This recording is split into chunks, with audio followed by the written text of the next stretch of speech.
Hey there, tonight we're uncovering why it sucked to be a medieval scribe, where the truth is that cramped hands and candlelit hours were just the beginning of their tedious toil. If these stories help you unwind, I'd love a quick like or subscribe, but only if they're genuinely working for you. I'm curious where in the world you're listening from, so drop your location and local time in the comments.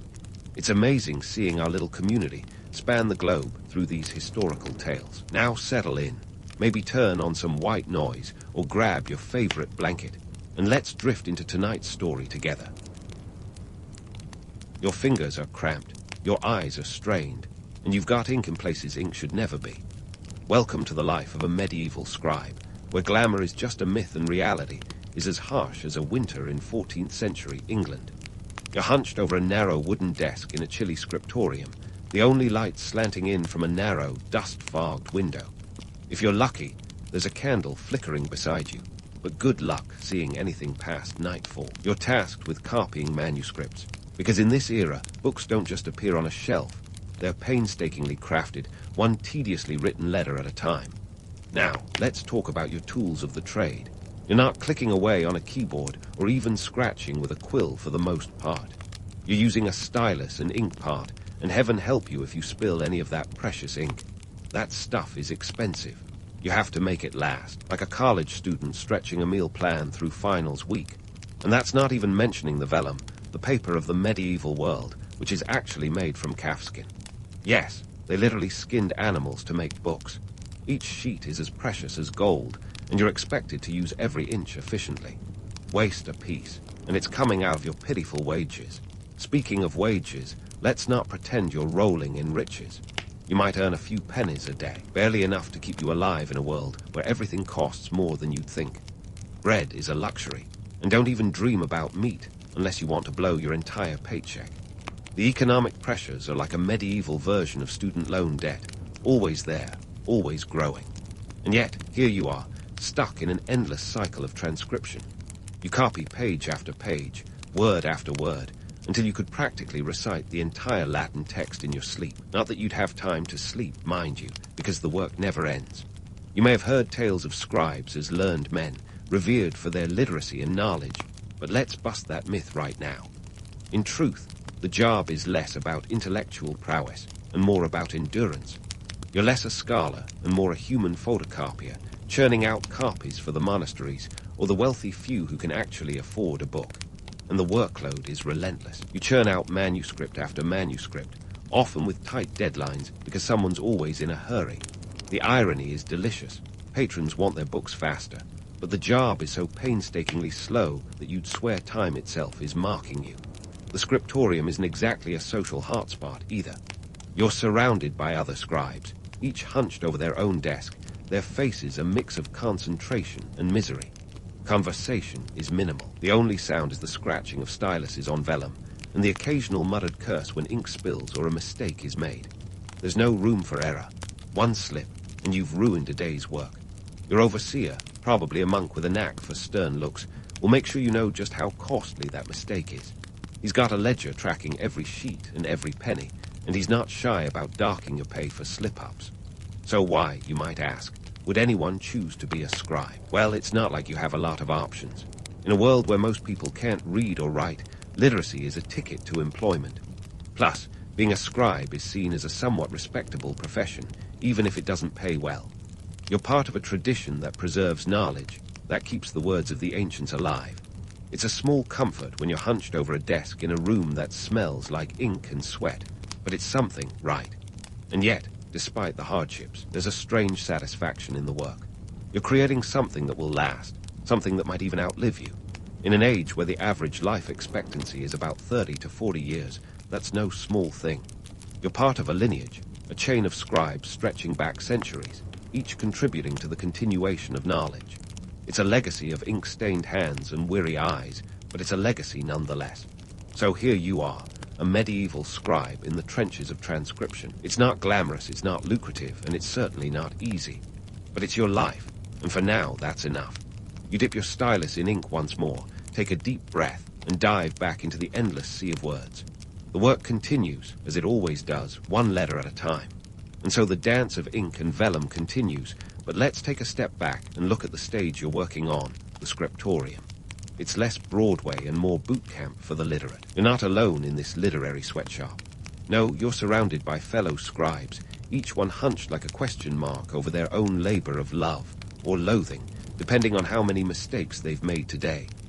Now, in this world of ink-stained hands and silent competition, there's a rigid hierarchy. At the top, you've got the Magister Scriptorii, the head honcho, the big cheese. This person is usually a monk who's been around the block more times than you've dipped your stylus in ink. His job, to keep the chaos in check and ensure the monastery's reputation for quality work doesn't go down quicker than a cheap ale. He's the overseer of your woes, the one who'll look over your shoulder and point out your errors like an overzealous editor with a magnifying glass. Then there are the senior scribes, the veterans of the vellum. These folks have earned their stripes through years of transcription warfare. They've got the scars to prove it, calloused fingers, and a permanent squint from years of reading under candlelight. They're the ones who get the pick of the projects, the fancier manuscripts with elaborate illuminations. If you're lucky, you might get to watch them work, picking up tips on how to make your letters look less like drunken chicken scratches. And then there's you, somewhere in the middle or, let's face it, closer to the bottom. You're the rookie, the greenhorn, the one tasked with copying the more mundane texts, psalters, homilies, maybe the occasional legal document. It's not glamorous, but it's a start. And in this world, starting is half the battle. Competition among scribes is fierce. Think of it as an early version of office politics, but with more ink and less gossip by the water cooler. Your worth is measured by speed and accuracy, and heaven forbid you fall behind. There's always someone younger, faster, and more eager to take your place. Mistakes are your enemy. One slip of the stylus could mean days of work undone. And trust me, the Magister Scriptorii won't be handing out participation trophies for effort. Let's talk training, a sort of medieval apprenticeship where you're less an apprentice and more a glorified intern. You start young, often as a pure oblatus, a child offered to the monastery. You're taught the basics of Latin, the lingua franca of the educated elite, and the art of calligraphy. It's not a quick course. We're talking years of practice before you even get a sniff at a real manuscript. You learn under a senior scribe, watching, imitating, and slowly getting better, all while dodging their sharp critiques like arrows. The expectations are brutal. You're supposed to maintain a pace that would make a modern-day typist sweat, around 200 characters an hour, which sounds like nothing until you're working with a stylus and ink part. Precision is key. Your letters must be uniform, your lines straight, and your spelling impeccable. A single mistake could mean scraping away the ink with a knife, a painstaking process that leaves the vellum scarred and your nerves frayed. And the stakes? Oh, they're high. Failure isn't an option unless you enjoy the idea of doing penance, or worse, losing your position. You mess up too often, and you could find yourself demoted to less prestigious tasks, like preparing vellum, or, heaven forbid, working in the monastery's gardens. Not that fresh air isn't nice, but it's a far cry from the intellectual stimulation of transcription. But let's not romanticize the past too much here. Yes, being a scribe is one of the few ways to climb the social ladder, but it's not exactly a golden ticket. In a world where most people live and die within a few miles of their birthplace, you're expected to be grateful for even this sliver of mobility. It's a system that thrives on limited opportunity and strict control, and you're just one cog in the ecclesiastical machine. Yet, despite the pressure, there's a certain allure to this monastic life. The idea of dedicating yourself to something bigger, preserving knowledge for future generations. It's not without its charm. You're part of a tradition that stretches back centuries, one that bridges the gap between the ancient world and the present. You're a guardian of knowledge, a custodian of culture, even if your back aches and your fingers are permanently ink-stained. As you scratch away at the vellum, you can almost feel the weight of history on your shoulders. It's a legacy written one letter at a time, a testament to human perseverance in the face of endless repetition. And perhaps, in the quiet moments between the scratching of styluses and the flickering of candlelight, you find a sense of peace, a connection to the countless scribes who came before you and those who will follow. The work will continue, as it always does, but for now, you're part of something greater, something enduring. The pages you fill will outlast you, carrying your handiwork into an uncertain future. And maybe, just maybe, That's enough to keep you going in this ink-stained odyssey. But let's not get too misty-eyed about the so-called noble life of a scribe. You've got a front-row seat to the physical toll this job exacts, and it's not pretty. Forget about those romanticized images of serene monks calmly penning away in idyllic cloisters. Instead, you're dealing with a medieval version of carpal tunnel syndrome, and it doesn't come with a health plan. Your hands are your lifeline, but after hours of gripping a stylus, they're more like claws than appendages. Cramps set in quicker than a medieval plague, and the pain is real. Imagine trying to write beautifully when your fingers are staging a rebellion. And let's talk about your eyes. Candlelight might set the mood for a romantic dinner, but it's a nightmare for precision work. Straining to see each letter on the vellum, your eyesight deteriorates faster than the ink dries. By 40, you're squinting like a pirate without a patch. Speaking of ink, let's not forget what you're working with. It's not exactly non-toxic Crayola here. Medieval ink was a concoction of iron salts, tannic acid, and gum arabic, mixed into a potion that could stain your soul. The fumes alone could make you dizzy. And handling it day in and day out, you're risking chemical burns and respiratory issues, not to mention the permanent tattoos on your fingers. Who needs a sleeve tattoo when you've got ink-stained hands? Then there's the parchment. Vellum, the Rolls-Royce of medieval stationery. It's made from animal skin, and preparing it is a nasty business. If you're unlucky enough to be stuck with that task, you're scraping away hair and flesh from the hides, a chore with all the glamour of a medieval slaughterhouse. The smell. Let's just say it's a blend of barnyard and tannery, a scent that lingers long after the workday ends. And that's not even touching on the allergic reactions some scribes faced. Imagine sneezing ink all over a half-finished manuscript. But hey, at least you're part of a time-honored tradition, right? Wrong. The reality is, you're more like a medieval factory worker than a revered scholar. Your job is production, not creation. Sure, the myth paints scribes as solitary geniuses laboring in silence, but the truth, it's an assembly line of letters, with you as the cog. Forget about personal expression or creative flair. You're here to replicate, not innovate. And let's bust another bubble while we're at it. The notion that scribes were somehow above the fray, detached from worldly concerns.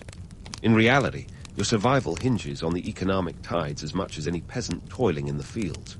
You're paid per page, and the pay is meager. A scribe might earn a penny or two a day, barely enough to keep you in bread and beer, let alone save for the future. And heaven forbid you make a mistake. Corrections are costly, both in time and money. The myth would have you believe scribes were solitary monks, but many were laymen, hired hands in an ecclesiastical gig economy. You're not cloistered away from the world. You're smack dab in the middle of its messiness, subject to the whims of patrons and the demands of the church. And the pressure to perform is relentless. Your overseer keeps a close watch, ready to pounce on any slip-up. Imagine working with a boss who has the patience of a saint and the temperament of a drill sergeant. Fun times, right? Yet, despite the drudgery, there's still a bit of romance clinging to the edges. You're crafting something that's part of the fabric of medieval culture, even if it's just another Bible or prayer book. You're preserving knowledge in an age where that's as rare as a sunny day in Scotland. And while the work might be monotonous, there's a rhythm to it, a strange sort of meditative quality that can lull you into a trance. It's the medieval equivalent of zoning out during a Netflix binge, but with fewer dragons and more Latin. So, as you hunch over your desk, hands cramped, eyes straining, ink stained and weary, you might wonder why you keep going. Why endure the physical toll, the long hours, the pressure? It's simple. Because in this world, the written word is power. And for all its hardships, being a scribe puts you closer to that power than most. It's a hard, unglamorous life, but at least it's yours, letter by letter, page by page, until the candle burns low and the work finally stops, if only for a moment. And just like that, you're back to the grind, ink-stained, hunched over, and ever so slightly resentful of the vellum before you. But let's take a breather from the daily drudgery and zoom out for a moment. Because, dear scribe, you're not just a cog in the medieval machine. You're part of a grander narrative, one where the church holds the keys to the kingdom of literacy and knowledge, and you're the gatekeeper. You see, in a time when literacy was as rare as a dragon sighting, the church was the Google of the day. And you, the scribe, were its algorithm, tasked with preserving the cultural and intellectual heritage of a world teetering on the brink of oblivion. The knowledge you painstakingly transcribe isn't just any old collection of words. It's the very essence of medieval society's collective memory. You're the safeguard against the loss of history, philosophy, and theology, ensuring that Aristotle is as much a household name in the 12th century as your local blacksmith. But let's not kid ourselves. The church didn't just lord over literacy out of the goodness of its heart. Control the written word, and you control thought. Control thought, and you control power. It's a strategy as old as time, or at least as old as parchment. The church knew this well and wielded it like a seasoned poker player holding all the aces. In monasteries, the scriptorium was a hub of this power play, and you, the humble scribe, were both a pawn and a player. Yet, the church's monopoly on literacy was a double-edged sword. On one hand, it meant job security for you. After all, someone had to do the grunt work of copying texts, and it sure wasn't going to be the monks who were busy chanting and praying. On the other hand, it also meant you were caught in a web of politics as sticky as your ink-stained fingers. There was always a tension between preserving knowledge for the sake of enlightenment and using it as a tool of control. But hey, let's not get too cynical. There were perks to being on the church's payroll. For starters, you were in the know, literally. Access to books and manuscripts meant access to ideas, stories, and philosophies that most folks couldn't even dream about. It was like having the internet at your fingertips without the memes.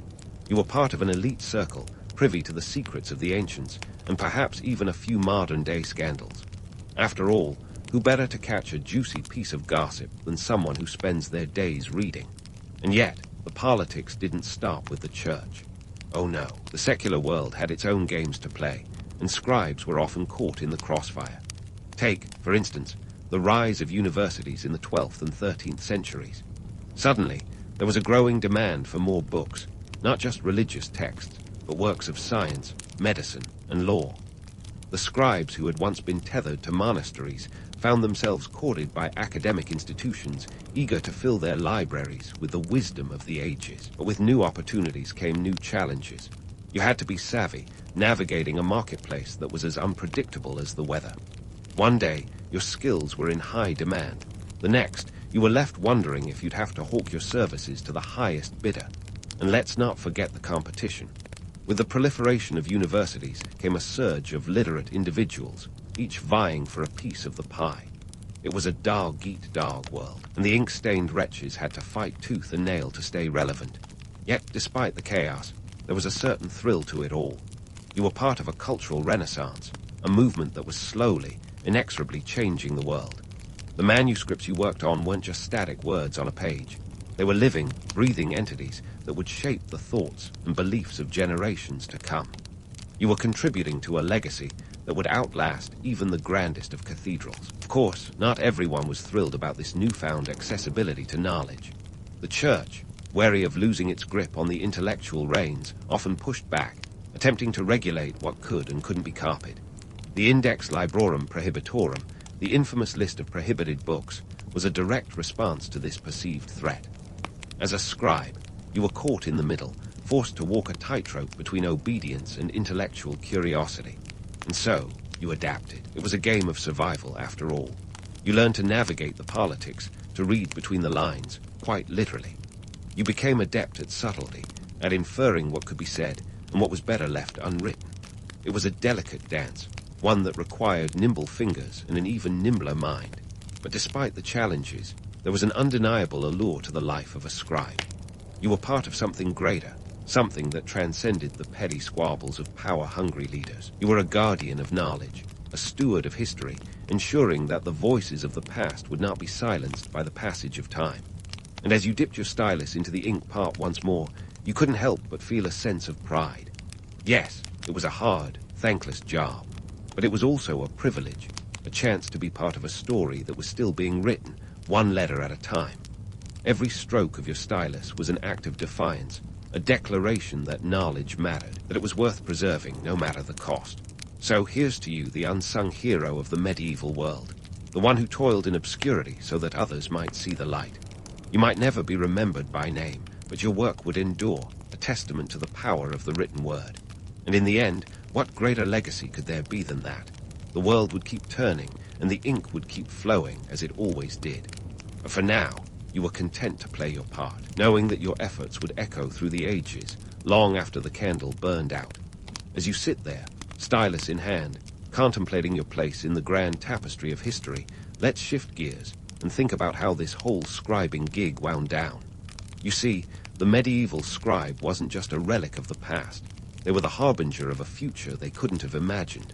Remember how we talked about those painstakingly crafted manuscripts? Well, they were about to meet their match in a German innovation that would revolutionize, well, everything.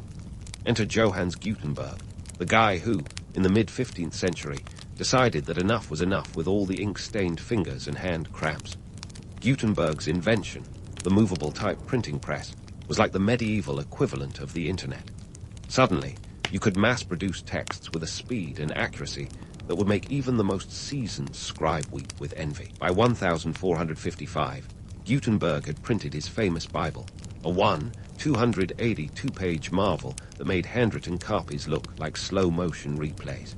Now, let's talk numbers. Before the printing press, producing a single book could take a scribe months, even years. With Gutenberg's contraption, you could churn out hundreds of copies in the same time frame. Imagine the shockwaves this sent through the scribing community. It was the Industrial Revolution for the literate, and scribes were the horse-drawn carriages watching the automobile zoom by. The impact was profound. Literacy rates began to climb as books became more accessible, no longer the exclusive domain of monasteries and the elite. By the late 15th century, thousands of books were being printed across Europe, covering everything from religious texts to the latest scientific discoveries. It was a democratization of knowledge that would lead to the Renaissance, the Reformation, and beyond. But for the humble scribe, it was the beginning of the end. Yet, here's where the irony kicks in. The very manuscripts that scribes had dedicated their lives to preserving became the templates for the printing press. The painstakingly copied works of Aristotle, Cicero, and countless others were now the blueprints for mass production. It's like spending years perfecting a symphony only to have it remixed into the latest pop hit, thrilling yet bittersweet. And let's not forget the economic ramifications. Scribes weren't just facing obsolescence. They were watching their livelihoods vanish faster than a turkey at Thanksgiving. The printing press was cheaper, faster, and more efficient. It didn't complain about ink stains or demand a living wage. Many scribes had to adapt or find new careers, often in the burgeoning world of printing itself. Talk about a career change that's both poetic and cruel. But let's give credit where credit's due. Without those ink-stained scribes, Gutenberg's printing press might not have had the wealth of material to print in the first place. Consider them the unsung heroes of a literary legacy they could never fully enjoy. They were the bridge between an oral tradition and a printed future, safeguarding the knowledge that would eventually fuel the Age of Enlightenment. So, what's the takeaway here? The medieval scribe might be a figure of the past, but their influence is woven into the very fabric of modern society. They were the custodians of knowledge in an era when words were as precious as gold. Their dedication, despite the hardships, laid the groundwork for a future that valued the written word above all else. Sure, the romance of the solitary scribe toiling away in a dimly lit scriptorium is a myth, but isn't that myth part of the charm? It's a testament to human perseverance and the relentless pursuit of knowledge. Even as their profession faded into history, the spirit of the scribe persisted, a reminder that every word copied was a step towards the world we know today. In the end, the scribes of medieval Europe weren't just preserving text, they were preserving the very idea of progress. Their legacy is a testament to the power of the written word, a power that continues to shape our world in ways they'd never have imagined. So, the next time you pick up a book or scroll through an article online, spare a thought for those ink-stained hands that, in their own way, help to write the story of humanity. The Mughal Empire's origin is like a wild startup story, where the founder, Babur, could have been the poster child for fake it till you make it. Babur's life was a whirlwind of survival, conquests, and sheer audacity that would make any Silicon Valley entrepreneur nod in understanding. Born in 1483, Babur was a descendant of Timur on his father's side and Genghis Khan on his mother's. Talk about a pedigree that screams ambitious. But instead of launching an app, Babur was busy trying to establish a foothold in the chaotic world of Central Asian politics. By the time Babur was 12, he was thrust onto the throne of Fergana, a small principality in present-day Uzbekistan. Now, imagine a Prateen trying to run a kingdom. It's like giving the keys to a classic car to a kid who just learned to ride a bike. Cue the predictable chaos. Babur's early rule was a series of starts and stops, as he attempted to expand his territory without getting dethroned or killed. A real balancing act. Fast forward to 1504, when Babur captured Kabul. This was a significant move, kind of like securing Ceres, a funding in tech terms. Kabul was a strategic city, and it provided Babur with a stable base from which to dream bigger. But the Mughal Empire as we know it didn't really begin until 1526, when Babur decided to crash the party in India. And by party, I mean he led 12,000 men to victory against Ibrahim Lodi's 100,000 strong army at the Battle of Panipat. Talk about a hostile takeover. Now, let's address the elephant in the room, architecture. You might wonder why Babur, a guy who was perpetually on the move and had more in common with a nomadic startup CEO than an architect, set the stage for one of history's grandest architectural epochs. The answer is a melting pot of cultural influences. Babur was a fan of both Persian and Timurid styles, and when he got to India, he found a treasure trove of Hindu and Islamic architectural elements to play with. It was like an architectural buffet, and Babur was ready to pile his plate high. Babur's vision wasn't just about slapping together a few bricks and calling it a day. He had this wild idea that architecture could symbolize power, permanence, and a blend of cultural aesthetics. In his memoirs, the Baburnama, he wrote about gardens, water channels, and the beauty of symmetry, elements that would become the hallmark of Mughal architecture. Unlike your average medieval warlord, whose idea of architecture might be a pile of rocks with a moat, Babur saw beauty and power in artful design. Of course, Babur's early constructions were more about setting the stage than stealing it. But his successors took his blueprint and ran with it, laying down foundations that would eventually lead to the architectural marvels we drool over today. You see, the Mughal architectural style was like the ultimate fusion cuisine, blending Persian, Indian, and Islamic influences into something wholly unique. This wasn't just building for the sake of shelter.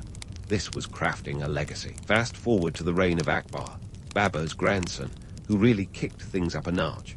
But before we get ahead of ourselves, let's appreciate the audacity of Babur's initial vision. Here was a man who had spent most of his life fighting for survival, and yet he had the foresight to plant the seeds of an architectural legacy. It's as if Elon Musk, after a few successful rocket launches, decided to dabble in interior design. Babur's early days were less about building structures and more about setting the tone for what was to come. His Mughal empire was like a startup in its infancy, chaotic, full of potential, and just a little bit lucky. But from these shaky beginnings, a grand narrative began to unfold, one that would see the rise of some of history's most breathtaking architectural wonders. So, as we delve deeper into this saga, remember that it all began with a young man in a distant land, dreaming big and thinking even bigger. And speaking of dreams and big thinking, let's fast forward to one of Babur's descendants who decided to put all that architectural vision into a single, colossal, marble-clad expression of love. Or so the story goes. Enter Shah Jahan, the Mughal emperor who, in the grand tradition of his forebears, took on a building project that would make even the most ambitious tycoon blush. But let's hold the violins and rose petals for a moment and take a closer look at the Taj Mahal, arguably the world's most famous mausoleum, and as some would have it, the ultimate symbol of undying love. For centuries, we've been fed the fairy tale that Shah Jahan built this ivory-white wonder of the world solely as a romantic gesture for his favorite wife, Mumtaz Mahal. Sure, it's a story that could make a Hollywood rom-com writer weep with envy, but like most tales that sound too good to be true, this one deserves a bit of scrutiny. The romantic narrative is about as plausible as claiming the Great Wall of China was built because someone wanted a little privacy. In reality, the story of the Taj Mahal is more of a complicated saga of power, politics, and a dash of vanity. Mumtaz Mahal, Shah Jahan's beloved wife, did indeed die in 1631, and yes, her death sparked the emperor's grief. But what followed was less a love letter written in stone and more a calculated display of imperial might. Shah Jahan, like a medieval Steve Jobs with an eye for design, want to create something that would stand the test of time as a testament to Mughal grandeur. Now, let's talk logistics, because frankly, the Taj Mahal is less about the heart and more about the numbers. Construction began in 1632 and took a solid 17 years to complete. During this time, around 20,000 workers, including masons, stonecutters, inlayers, carvers, painters, calligraphers, dome builders, and other artisans were employed. Imagine the HR department needed for that workforce. This was less a project and more a mini-economy. And speaking of economy, the Taj Mahal was like an ancient version of a government stimulus package, injecting life into the region. The sheer demand for resources was staggering. Let's talk about that famous white marble. The stuff was carted in from Makrana, over 300 kilometers away in Rajasthan. Picture convoys of elephants and oxen lumbering across the landscape, laden with marble, precious stones, and the emperor's expectations. It was such a massive undertaking that it reportedly caused a temporary shortage of white marble, driving prices up and creating a ripple effect in the markets. If this isn't the pre-modern equivalent of a supply chain crisis, I don't know what is. The economic impact was immense. The construction wasn't just about the building itself, but also about the infrastructure needed to support it. Workers needed food, clothing, and shelter. Artisans required tools and materials. The ripple effects of the Taj construction were felt throughout the Mughal Empire, creating jobs and feeding families. It was as if Shah Jahan had accidentally invented trickle-down economics centuries before it became a buzzword. Now, let's address the elephant in the room, the cost. Historians estimate that the Taj Mahal cost around 32 million rupees at the time, which would be the equivalent of nearly $1 billion today. That's right, $1 billion with a B. And while we're on the topic of money, let's not forget that the Taj Mahal wasn't just about spending, it was also about flaunting. This was an emperor showing off his empire's wealth and sophistication to the world, like a peacock in full feather. But the economic impact wasn't all sunshine and rainbows. The extravagance of the Taj Mahal, combined with Shah Jahan's other spending habits, put a significant strain on the empire's treasury. In fact, some historians argue that this financial overreach contributed to the eventual decline of the Mughal Empire. It's a classic case of living beyond one's means, albeit on a grand imperial scale. And while we're debunking myths, let's tackle another one, the alleged mutilation of the workers. Legend has it that Shah Jahan ordered the hands of the artisans to be cut off to prevent them from building anything as beautiful again. This tale, as morbidly fascinating as it is, has no historical backing. It seems to be one of those stories that catch on because they're just so sensational, despite being about as believable as a tabloid headline. So, while the Taj Mahal is undoubtedly a masterpiece of design and engineering, it's also a monument to the complex interplay of love, power, and politics. It's a reminder that even the grandest of gestures have a backstory that's more nuanced than the fairy tales would have us believe. As we dig deeper into the Mughal Empire, it becomes clear that history is never just black and white, much like the marble of the Taj itself. And yet, in the midst of this nuanced narrative, the allure of the Taj Mahal remains undeniable. It's a physical testament to human ambition, both beautiful and flawed, much like the empire that built it. As we explore further, we'll see how the echoes of the Taj Mahal's construction reverberated through the Mughal court and beyond, shaping the destiny of an empire that was as complex and multifaceted as the monument itself. As we leave the shimmering allure of the Taj Mahal in our rearview mirror, let's rev up our time machines and cruise over to another of Shah Jahan's pet projects, the Red Fort and the city of Shah Jahanabad. Imagine a sprawling empire deciding it needs not just a new palace, but an entire city. Because, why just build a house when you can build a whole neighborhood? It's the Mughal equivalent of deciding to upgrade from a studio apartment to a penthouse, and then just buying the whole building. Now, Shah Jahanabad wasn't just any old city. It was the brand new capital, a shining urban jewel meant to dazzle both subjects and rivals alike. Picture this. It's the 17th century, and cities aren't just places where people live and work. They're grand statements of power and ambition, much like those gleaming corporate headquarters that scream, "We have more money than sense." You know the ones. Huge glass towers that might look impressive from the outside, but are a maze of confusion once you're in. The kind where a simple trip to the restroom feels like an epic quest. The Red Fort, or Lal Kila, sat at the heart of this new city, an architectural behemoth of red sandstone that radiated imperial majesty. Construction of this fortified palace complex kicked off in 1638, with Shah Jahan again playing the role of a visionary CEO, this time crafting a headquarters that was equal parts fortress, palace, and political statement. Think of it as a multifunctional space before open office plans were a thing. But let's talk real estate specifics. The Red Fort sprawled over 254 acres, surrounded by a formidable wall that stretched over 2 kilometers. If you're wondering how much security was too much, Shah Jahan clearly believed there was no such thing. With walls standing 33 meters high, this place was designed to withstand sieges, invasions, and probably the odd meteor strike. It's as if the emperor wanted to say, sure, you can try to attack me, but you'll need more than a stern letter and a battering ram. Inside those walls, the fort was a blend of functionality and opulence, the kind that would make any modern CEO envious. Imagine plush meeting rooms with intricate marble inlays, lush gardens for those all-important networking events, and water features that doubled as early air conditioning.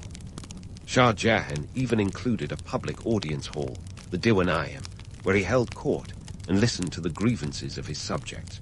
Because even back then, good leaders knew the importance of customer feedback. But why go to such lengths? The answer, in part, lies in power politics. Building Shah Jahanabad and its commanding Red Fort wasn't just about having a new home. It was about sending a message. It was the architectural equivalent of a power suit, strong, bold, and impossible to ignore.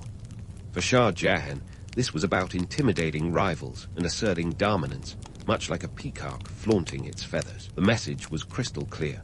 The Mughal Empire was here to stay, and it intended to do so in style. Speaking of style, let's address the blend of aesthetics and engineering that made the Red Fort such a standout. Shah Jahan's architects pulled from an eclectic mix of Persian, Timurid, and Indian influences, creating a hybrid architectural style that was as striking as it was functional. Marble, semi-precious stones, and intricate carvings adorned the interiors, while the exteriors bore the imposing solidity of red sandstone, a choice that was as much about durability as it was about making a visual impact. It's as if the designers were saying, sure, we can do pretty, but we can also do indestructible. Of course, no discussion about Mughal architecture is complete without touching on the economics behind it. The construction of Shah Jahanabad and the Red Fort wasn't just a case of throwing money at a problem. Though, with an estimated cost of around 10 million rupees, it certainly involved a lot of cash. This was a strategic investment that spurred economic activity, much like a government infrastructure project. The city's construction created jobs, boosted trade, and attracted artisans and merchants from across the empire, turning it into an economic hub. And while we're myth-busting, let's tackle the idea that these grand projects were mere vanity exercises. Yes, there was an undeniable element of personal glorification. Shah Jahan wasn't exactly the poster child for modesty. But the Red Fort was as much about practicality as it was about prestige. Its layout and design reflected a deep understanding of urban planning and engineering, balancing luxury with the very real need for defense and administration. However, all this grandeur came at a price. The construction of Shah Jahanabad and the Red Fort put a significant strain on the empire's coffers, much like a tech company burning through venture capital without turning a profit. Critics argued that the emperor's penchant for lavish projects was unsustainable, a sentiment that would gain traction as the empire's fortunes began to wane in the coming decades. But let's not get too far ahead of ourselves. For now, the Red Fort stands as a testament to Mughal ingenuity and ambition, a symbol of an empire at its zenith. It's a reminder that, while history often remembers the grand gestures, the real story lies in the details, the economic ripple effects, the political calculations, and the human dramas that played out within those red sandstone walls. As our journey through the Mughal architectural marvels continues, we'll explore how the empire's legacy evolved, leaving an indelible mark on the landscape and on history itself. But for now, as we stand in the shadow of the Red Fort, let's appreciate the audacity of a ruler who dared to dream big and build even bigger. And as we look ahead to the next chapter in this saga, remember, In the world of the Mughals, nothing was ever just about bricks and mortar. It was about power, prestige, and the eternal struggle to leave a mark that would outlast the sands of time. As we leave the grandeur of Shah Jahan's Red Fort behind, let's peel back the layers of opulence to reveal the gritty reality of Mughal architecture, the economic and labor dynamics that turned dreams into stone and marble realities. Spoiler alert, it's not all rose gardens and regal banquets. At the heart of every awe-inspiring Mughal monument lies a staggering workforce, a veritable human engine of artisans, laborers, and craftspeople. Think of it like this. If the Taj Mahal is the couture gown strutting down history's runway, then the tens of thousands of laborers are the unsung seamstresses working tirelessly behind the scenes. During the peak of these grand projects, the Mughal Empire employed armies of workers, sometimes numbering up to 20,000 per project, much like the workforce of a modern multinational corporation. Now, you might imagine these workers as highly skilled artisans, each a master of their craft, and you'd be right, partially.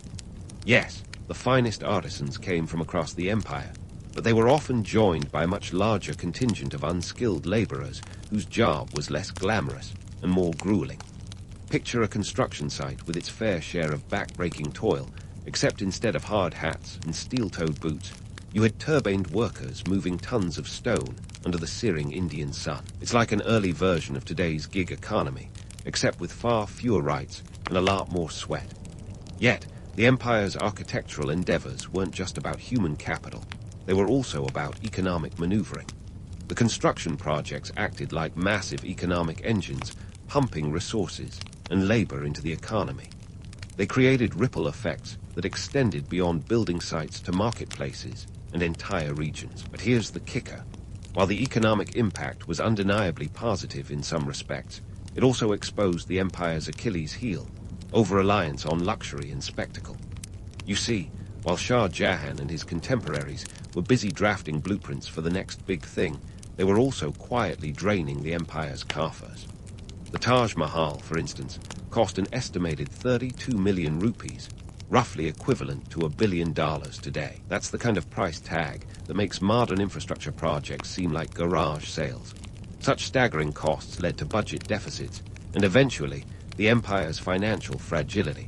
Now, you'd be excused for thinking these grand projects were purely ego trips for the emperors, but the truth is more nuanced. Yes, there was personal glorification. What ruler doesn't dream of being remembered for something grand? Yet, these constructions were also strategic, serving as powerful symbols of Mughal dominance and cultural sophistication. It was like a medieval branding exercise, where the slogan was "We're here, we're grand, and we're not going anywhere." But let's not sugarcoat it. The human cost of these architectural marvels was steep. Laborers worked under harsh conditions with little say in their fate. The construction sites were hotbeds of exploitation, with workers enduring long hours for meager pay. It's a stark contrast to the romanticized stories of emperors and their beloved edifices, akin to the gap between the glossy fashion magazine cover and the sweatshop reality behind it. And speaking of sweatshops, there's a stark parallel to be drawn with today's fast fashion industry. Just as Mughal emperors commissioned ambitious projects to showcase their power, modern fashion brands churn out garments at breakneck speed, often masking the grueling conditions faced by workers. Behind the glamour of both lies a sobering truth. The relentless pursuit of beauty and prestige often comes at a significant human cost. Now, let's talk about sustainability, or the lack thereof. The Mughal Empire's architectural binge was like a credit card, spending spree without a solid repayment plan. While these projects temporarily boosted the economy, they also sowed the seeds of financial instability. The empire's focus on monumental architecture diverted resources from other critical areas, like military defense and infrastructure, leaving a legacy that was as fragile as it was beautiful. The collapse of the Mughal economy was a lesson in the pitfalls of unsustainable extravagance. Just as today's industries grapple with the environmental and ethical implications of fast fashion, the Mughals faced the consequences of their monumental ambitions. It was a classic case of living beyond one's means, where the pursuit of grandeur overshadowed the need for practical governance. In the grand tapestry of history, The Mughal Empire's architectural splendor is a vivid thread, but it's one that comes with a backstory of sweat, sacrifice, and economic precariousness. It's a reminder that even the grandest visions have a price tag, often paid by those who remain nameless in the annals of history. As we continue to unravel the story of the Mughal Empire, remember that behind every gleaming monument lies a complex web of human endeavor, economic ambition, and political intrigue. The legacy of these architectural wonders is as multifaceted as the empire that created them, a testament to human creativity and the sometimes harsh realities that accompany it. So, as we prepare to delve into the final chapter of this epic saga, let's hold onto the notion that history is never as simple as it appears. It's a kaleidoscope of stories, each refracting the light of truth in its unique way, much like the intricately inlaid jewels of a Mughal masterpiece. Stay tuned for the next part, where we'll explore how the echoes of this architectural legacy continue to shape the Mughal world and beyond. So, as we dive into the final chapter of this Mughal architectural saga, let's first pause and admire the sheer audacity of it all. The empire's monuments, from the ethereal beauty of the Taj Mahal to the formidable might of the Red Fort, are a testament to human ambition and creativity. At the same time, they're a cautionary tale about the perils of prioritizing grandeur over sustainability, a lesson in hubris wrapped in marble and sandstone. Let's be honest. The Mughals knew how to make an entrance. Their architectural feats were like the red carpet premieres of their day, designed to dazzle and impress. But as with any star-studded event, there was always more happening behind the scenes than met the eye. The empire's penchant for monumental architecture was both its crowning glory and its Achilles heel, a masterclass in how to build a legacy while inadvertently setting the stage for decline. The numbers speak for themselves. The construction of these architectural wonders wasn't just a matter of stacking stones. It was an economic juggernaut. The Taj Mahal alone employed around 20,000 workers over 17 years, costing an estimated 32 million rupees. That's about $1 billion today, a price tag that would make even the most lavish modern-day infrastructure projects break a sweat. This wasn't just about putting up pretty facades. It was about creating jobs, stimulating trade, and showcasing the empire's wealth to the world. But here's where the plot thickens. While the economic boost was real, it was also fleeting. The empire's fixation on building the biggest and the best led to a precarious financial situation. It's like a teenager maxing out their credit card on designer clothes while ignoring the looming rent bill. Sure, you look fabulous, but at what cost? The Mughals' investment in architecture came at the expense of other critical areas, such as military infrastructure and social welfare. It's a classic case of putting all their eggs in one very ornate, very expensive basket. Yet, for all their fiscal imprudence, the Mughals did leave behind an architectural legacy that continues to captivate and inspire. The Taj Mahal isn't just a pretty building, it's a symbol of love, albeit a complicated one. The Red Fort isn't just a fortress, it's a reminder of the empire's once formidable power. These structures are like history's Instagram influencers, beautiful on the outside, with an underlying story that's far more complex than a filtered photo suggests. The romanticized tales of emperors and their grand gestures might make for compelling storytelling, but the reality is often more grounded. Shah Jahan's architectural endeavors, while undeniably beautiful, were also about consolidating power and asserting dominance. It was less about eternal love and more about leaving a mark that would outlast the sands of time. In this way, the Mughals were much like modern politicians who cut ribbons at new projects, hoping to cement their legacy in bricks and mortar. And speaking of modern politics, there's a thing or two today's governments could learn from the Mughals' architectural escapades.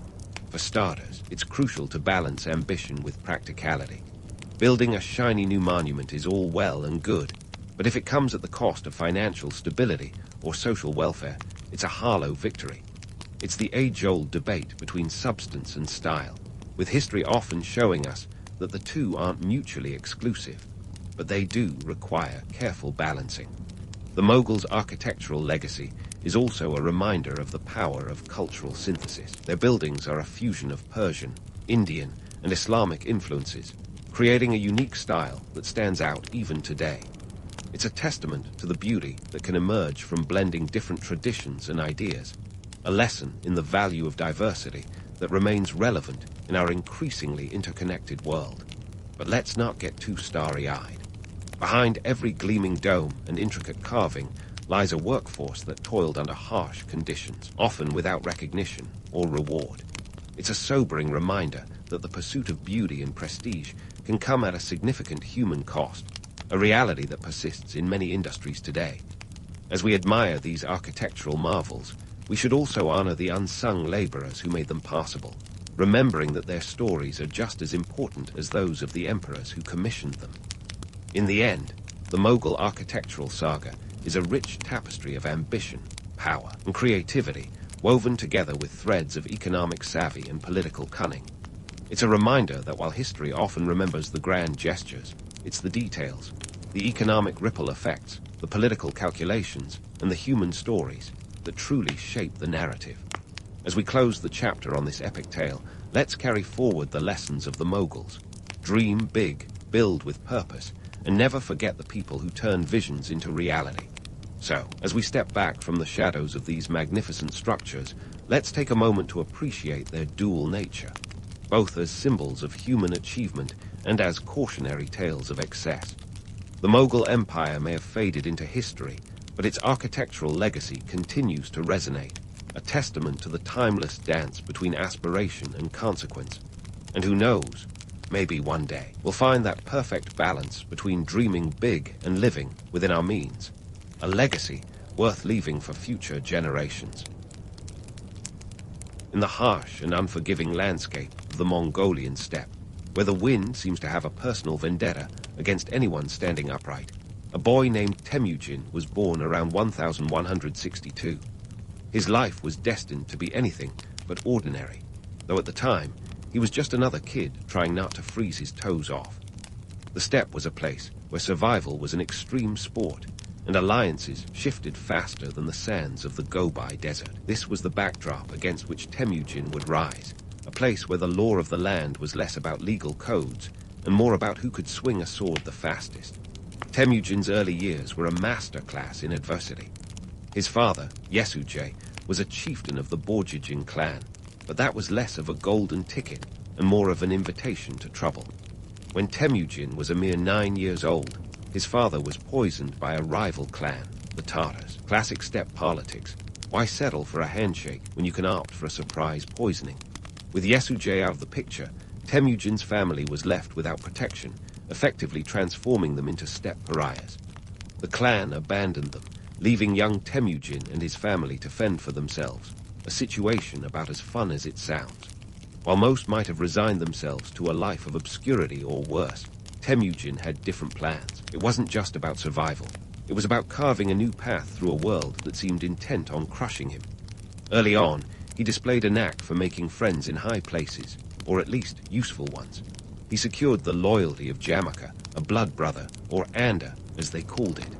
This bond would later become as complicated as a soap opera plot, filled with alliances, betrayals, and a fair share of bloodshed. If the steppe had a version of Facebook, their status would definitely be "it's complicated." Temujin wasn't just a skilled diplomat. He was also a visionary with a sword, one who understood that to unite the Mongol tribes, he'd need both charisma and a no-nonsense approach to dissent. He started gathering a following, attracting warriors with promises of loot, glory, and a chance to be part of something bigger than their individual tribes. It wasn't all sunshine and rainbows, though. When it came to tribal politics, Temujin learned the hard way that trust was more fickle than a steppe breeze. In one infamous incident, he was captured by the Tayachir tribe, who generously offered him a set of wooden stalks as a welcome gift. Yet even in captivity, Temujin's knack for persuasion shone through. He managed to charm a guard into letting him escape, proof that even in dire straits, his silver tongue was sharper than ever. As Temujin matured, so did his ambitions. He began to weave a network of alliances through strategic marriages, such as his union with Bert, who brought not just personal happiness, but also critical political connections. With each alliance, Temujin was slowly transforming from an outcast into a formidable force. But let's not sugarcoat it. This transformation involved as much blood as it did brilliance. Battles were fought, Enemies were crushed, and the Mongol Confederation started to take shape. Temujin's approach was straightforward. You're either with him, or you're about to have a very bad day. By 1206, he had successfully united the fractious Mongol tribes, an achievement on par with herding cats, if those cats also happened to be armed and perpetually disgruntled. It was then that Temujin took the title of Genghis Khan, a name that translates to universal ruler. This wasn't just a catchy title, it was a declaration. Genghis Khan was not merely a leader of men, but a force of nature, a whirlwind of ambition and ruthlessness. His rise from outcast to ruler wasn't just a tale of personal triumph. It was a seismic shift in the balance of power on the steppe. And while the romantic image of Genghis as a noble unifier is appealing, the reality was a touch more brutal. His unification of the Mongols was as much about strategic slaughter as it was about shared vision. This was the beginning of an empire that would stretch further than anyone could have imagined. A saga that started with one man's determination to defy the odds and ended with the creation of the largest contiguous land empire in history. As Genghis Khan looked out over his newly united tribes, it's likely he wasn't thinking about the historians who would one day glorify his conquests. More likely, he was considering his next move, his eyes fixed on the horizon and the vast world that lay beyond it. For him, the Mongolian steppe was not a boundary but a launching pad. And let's be honest, when you've gone from outcast to emperor, why stop there? With the Mongolian steppe now a united force under his command, Genghis Khan wasn't about to rest on his laurels, or his yurt, for that matter. The man had ambition that could put modern startup entrepreneurs to shame. His next move was to transform his ragtag band of warriors into an unstoppable force that would redefine warfare for centuries. If you're picturing a motley crew of horsemen with more enthusiasm than organization, think again. Genghis Khan engineered a military machine that was as efficient as it was terrifying. First, let's talk numbers. The Mongol army wasn't just large, it was mobile, a concept that was revolutionary at the time. Imagine an army that could cover up to 100 miles a day, on horseback. For context, that's like riding from New York to Philadelphia and back again, all in the time it takes most of us to binge-watch a single season of a TV show. This was made possible by the Mongols' unparalleled horsemanship. These guys were practically born in the saddle, and their horses weren't the show ponies you'd see today. They were tough, scrappy, and could survive on next to nothing, much like the warriors they carried. Now, you might wonder how they managed to keep such a large force fed and watered while galloping across vast, often barren landscapes. We're not talking about a medieval door dash here. The logistics were mind-boggling. The Mongols were masters of what we might call today a supply chain, long before the term was coined. They carried dried milk curds, fermented mare's milk known as kumis, an acquired taste, to put it mildly, and hunted wild game as they traveled. If it moved, it was potentially dinner. But here's the kicker. They also implemented a robust communication system using relay stations, or YAM, where fresh horses and supplies were stockpiled. This network allowed information and orders to travel faster than ever, a medieval version of express mail, minus the postal service fees. Genghis also knew that raw power wasn't enough. He needed strategy, and he was nothing if not innovative. One of his favorite tactics was the feigned retreat, a move so counterintuitive it was like asking a cat to chase a laser pointer backward. The Mongols would appear to flee in disarray, only to lure their enemies into an ambush. It was psychological warfare at its finest, turning the enemy's confidence into a liability. Classic misdirection. Look over here while I clobber you from over there. But let's not get too swept away by the romance of the steppe. With great power comes, well, a lot of head-scratching brutality. The Mongols were feared for a reason, and it wasn't just their military prowess. Their reputation for brutality was both a tool and a weapon. Surrender was often the smarter option for cities facing Mongol siege. Those who resisted were frequently made examples of, and not the kind you'd want to put on a CV. Yet there's a twist in this narrative. While they were capable of extreme violence, they could also be surprisingly pragmatic. Cities that surrendered could find themselves incorporated into the Mongol Empire, with their local leaders allowed to keep their positions. It was the medieval equivalent of a corporate takeover. You're part of the empire now, but hey, you get to keep your corner office. Speaking of cities, let's dispel a persistent myth. The Mongols as mere destroyers. The truth is they were excellent organizers with a knack for administration. Genghis Khan established a written code of laws, the Yasa, which, among other things, prohibited the kidnapping of women and theft of property. Policies that were pretty progressive for the time, if not downright enlightened. These laws helped maintain order across an empire that stretched from the Pacific Ocean to the Caspian Sea. It's like running the world's most sprawling HOA, only instead of grass height regulations, the penalties involved a bit more bloodshed. And let's not overlook the economic genius at play. The Mongol Empire was a vast, interconnected web of trade routes. Under Genghis Khan, the Silk Road flourished, transforming into a superhighway of goods, ideas, and yes, even the odd plague or two. But the economic benefits were undeniable. Merchants were granted special protection under Mongol rule, encouraging trade like never before. Genghis Khan understood that while swords and arrows won battles, commerce could win empires. In the end, Genghis Khan's military strategies were a blend of brutality and brilliance, all wrapped up in a package that was as unpredictable as it was effective. He turned the Mongol army into a force that not only crushed enemies, but also reshaped the political and economic landscapes of the known world. So, while the stories of Mongol savagery are enough to make anyone want to double-check their city's fortifications, the reality is that Genghis Khan's legacy is as much about innovation and organization as it is about conquest. With each campaign, he was rewriting the rules of warfare, and not with a delicate hand. As the Mongol Empire stretched its tendrils across continents, it was clear that Genghis Khan wasn't just building an empire. He was crafting a legacy that would echo through the ages. And with each step forward, the world as it was known became increasingly smaller, its boundaries defined not by geography, but by the reach of the Mongol horsemen. And so, with the boundaries of the world redrawn by the relentless pace of Mongol hooves, we journey deeper into the astonishing success story of Genghis Khan's empire. Now, here's the kicker. It wasn't all about the art of war.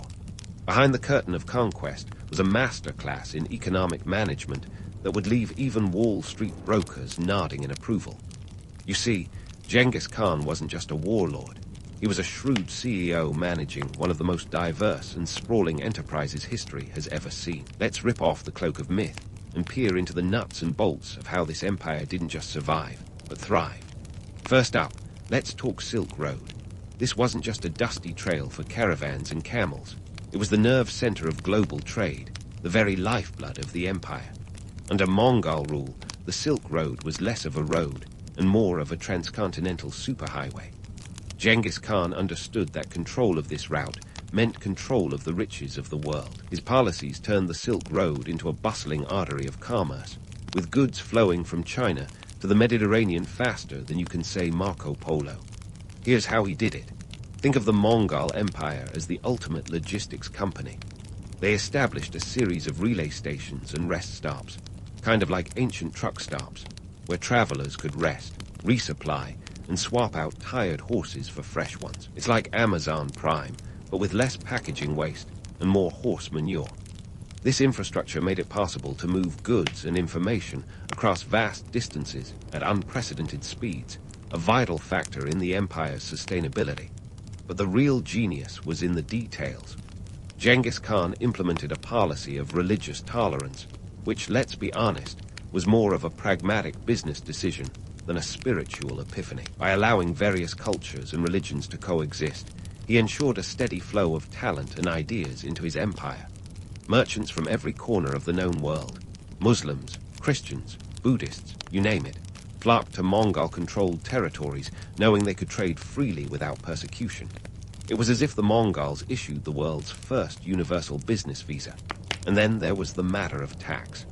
Taxes, everyone's least favorite subject, right? But here's the thing. The Mongols knew how to spin gold from this necessary evil. Rather than bleeding their subjects dry, they opted for a more civilized approach. They implemented a tax system that was, dare I say it, fair. Merchants paid taxes based on their profits, not their potential. It was a progressive model that encouraged trade rather than stifled it. And to sweeten the deal, they offered merchants protection from bandits, a perk that was worth its weight in silk. Now, let's take a moment to debunk one of the more persistent myths. the Mongols as cultural barbarians. Sure, they had a penchant for decorating city walls with the heads of their enemies, but they were also cultural connoisseurs. When they weren't busy conquering, they were absorbing. The Mongol Empire was a melting pot where knowledge from the Islamic world, China, and Europe all came together like a historical jambalaya. They didn't just conquer cities, they collected artisans, scholars, and engineers, essentially putting together one of the world's earliest think tanks. The Mongols fostered technological and cultural exchanges that would have made the United Nations proud. Innovations in printing, astronomy, and medicine flowed across Mongol-controlled regions faster than a trending tick-tock dance. Even paper money, that staple of modern economies, got a significant boost under their reign. The Mongols issued paper currency backed by gold and silver reserves, a financial innovation that helped streamline commerce across their vast territories. But don't get too starry-eyed. For all the economic brilliance, there was a shadow side to this empire building. The Mongols were ruthless in their pursuit of stability. They established a brutal yet effective postal system where messengers would ride non-stop, changing horses every few miles. These riders were the marathon runners of their day, and the penalty for slacking. Let's just say it wasn't a slap on the wrist. And then there were the consequences of their open trade routes.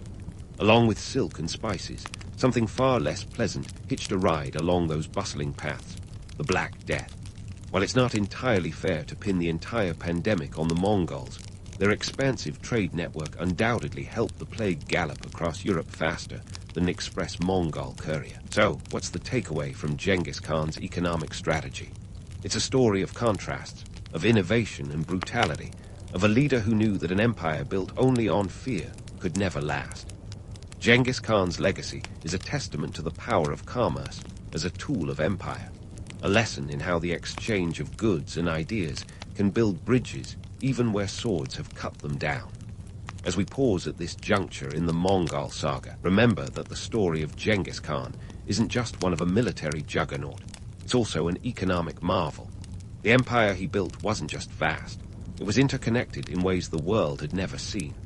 And while his methods were often as brutal as a steppe winter, his vision was as expansive as the horizon he conquered. Stay tuned as we continue this journey, peeling back the layers of the Mongol Empire to discover the forces that propelled it into the annals of history. So, with the Mongol Empire's economy running like a well-oiled machine, or as close as you could get in the 13th century, you might think Genghis Khan could finally afford to put his feet up and watch his empire thrive from a plush yurt.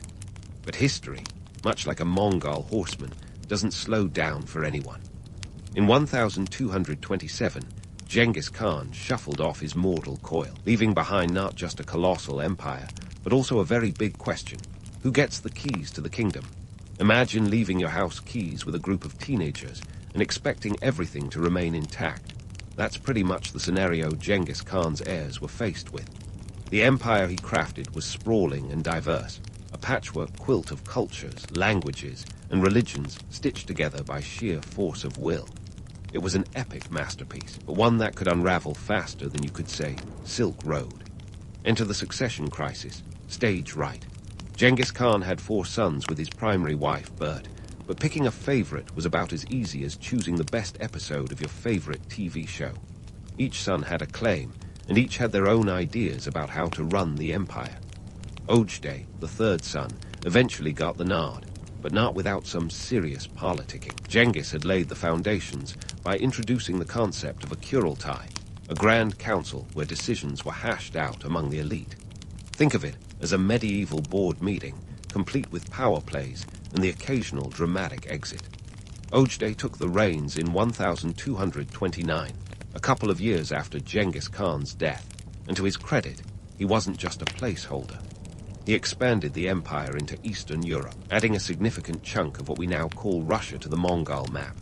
Under his rule, the empire reached its territorial zenith, stretching from the Sea of Japan to the gates of Vienna. Not bad for a guy stepping into the shoes of one of history's most formidable conquerors. But here's where things get sticky. You see, Ojdai was more of a party animal than his father, with a fondness for the finer things in life, especially if they came in a bottle. Under his watch, the Mongol Empire became a little too comfortable, a tad too decadent. fiscal responsibility, more like fiscal irresponsibility. By the time he passed away in 1241, the empire was starting to show signs of strain. The treasury wasn't exactly empty, but it was looking a bit bare. Fast forward to the reign of Mongol, Genghis Khan's grandson. If Ojdeh was the life of the party, Mongol was the one who came in to clean up afterward. He was an administrative genius, putting the empire's finances back in order and ensuring the machinery of governance ran smoothly.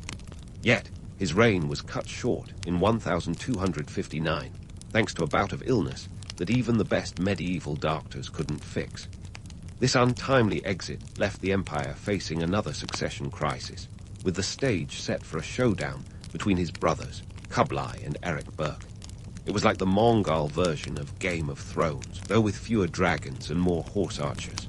Spoiler alert, Kublai won, but not without a civil war that fractured the empire into pieces. The once unified Mongol Empire was now divided into 4 khanates: the Yuan dynasty in China, the Chagatai Khanate in Central Asia, the Ilkhanate in Persia, and the Golden Horde in Russia. Each khanate was like a separate Netflix account, related but independent, each with its own plot lines and cliffhangers. Kublai Khan, the mastermind behind the Yuan dynasty, had grand ambitions. He moved the Mongol capital to what is now Beijing, embracing Chinese culture and bureaucracy with open arms. Under his rule, the Yuan dynasty flourished, but it also started to lose its Mongol identity. Kublai knew that to govern China, he had to become somewhat Chinese himself, a move that made him popular in some quarters and reviled in others. His reign marked a high point for the Yuan, but also sowed the seeds for its eventual downfall. Meanwhile, the other khanates were facing their own challenges. The Golden Horde under Baru Khan was busy terrorizing Eastern Europe, but struggled with internal divisions. The Ilkhanate, centered in Persia, faced the double whammy of political infighting and economic instability. And the Chagatai Khanate, well, let's just say it was the runt of the litter, often overshadowed by its more illustrious siblings.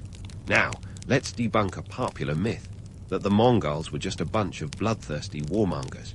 Yes, they were formidable on the battlefield, but they were also skilled administrators and diplomats. Genghis Khan had laid down a framework for governance that his successors could build upon. Unfortunately, keeping such a vast empire together was like herding cats, or in this case, ornery Mongol chieftains with their own agendas. As the years rolled by, the Mongol Empire began to buckle under its own weight. Communication across such vast distances was a nightmare, even with their impressive relay system. The empire's very diversity, once its strength, became a liability. Local rulers started to assert their independence, and central authority weakened. By the time the Black Death swept across the empire in the mid-14th century, it was more than just a health crisis. It was a final nail in the coffin of Mongol unity. And let's not forget the economic challenges. The trade routes that had once enriched the empire now became conduits for unrest and rebellion. Inflation reared its ugly head, and the cost of maintaining such a vast territory drained the treasury. The Mongols had been brilliant at conquest, but nation-building was a whole different ballgame. So, what's the takeaway from the Mongol Empire's decline? It's a lesson as old as history itself. Empires rise and fall, often for the same reasons. The Mongols were victims of their own success, stretched too thin and unable to adapt fast enough to the changing world. Their legacy is a complex tapestry of triumph and tragedy, one that continues to captivate our imaginations. As we wrap up this chapter of the Mongol saga, remember that the story doesn't end here. The echoes of Genghis Khan's empire still reverberate through history, influencing the world in ways both subtle and profound.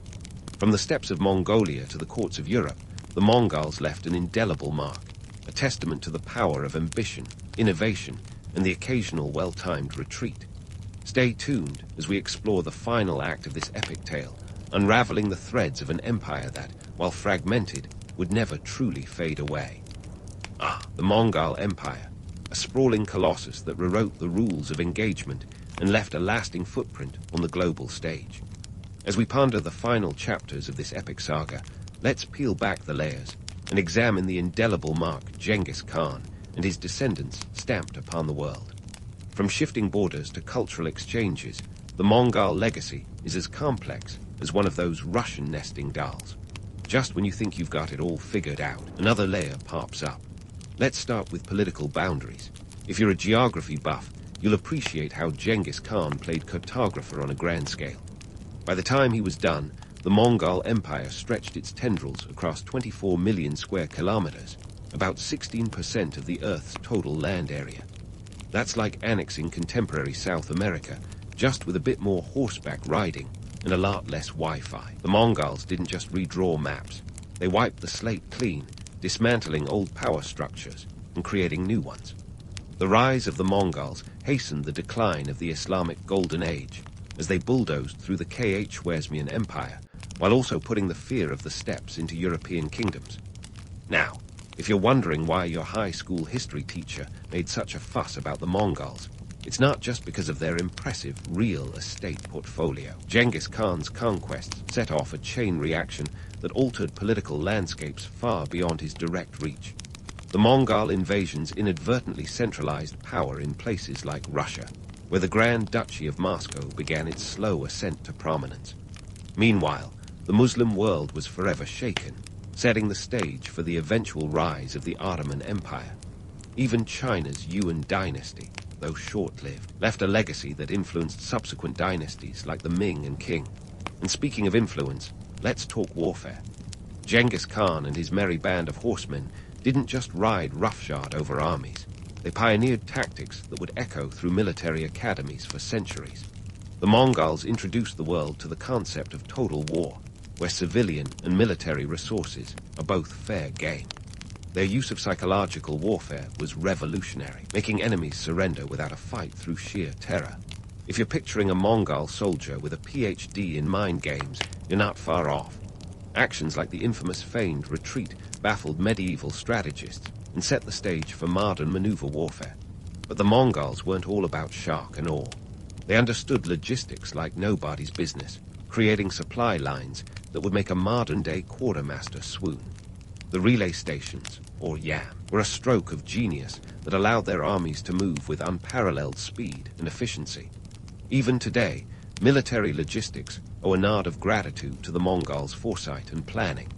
And here's a twist for you.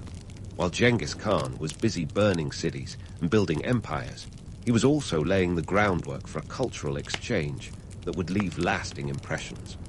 The Mongol Empire acted like a medieval internet, linking diverse cultures and facilitating the flow of knowledge and technology. From papermaking and printing to gunpowder and the compass, the transfer of ideas was as transformative as any battle. The Mongols were like the ultimate cross-cultural brokers, albeit with a penchant for collecting tribute rather than commission checks. Now, let's debunk the myth of the Mongols as cultural barbarians. Sure, they had a habit of redecorating cityscapes with the heads of defiant rulers, but they were also patrons of the arts and sciences. They sponsored scholars and built libraries, turning cities like Karakoram into bustling centers of intellectual activity. Under Mongol rule, Persian, Chinese, and Islamic scholars mingled, sharing ideas that would shape future generations. It's like a Renaissance fair, but with more yurts and fewer turkey legs. But before you get too misty-eyed about the Mongol Renaissance, let's not ignore the darker side of this legacy. For all the silk and spices that flowed along the trade routes, something far less palatable also hitched a ride: the Black Death. The Mongol Empire's vast network helped spread the plague faster than a viral meme, wiping out an estimated 25 million people in Europe alone.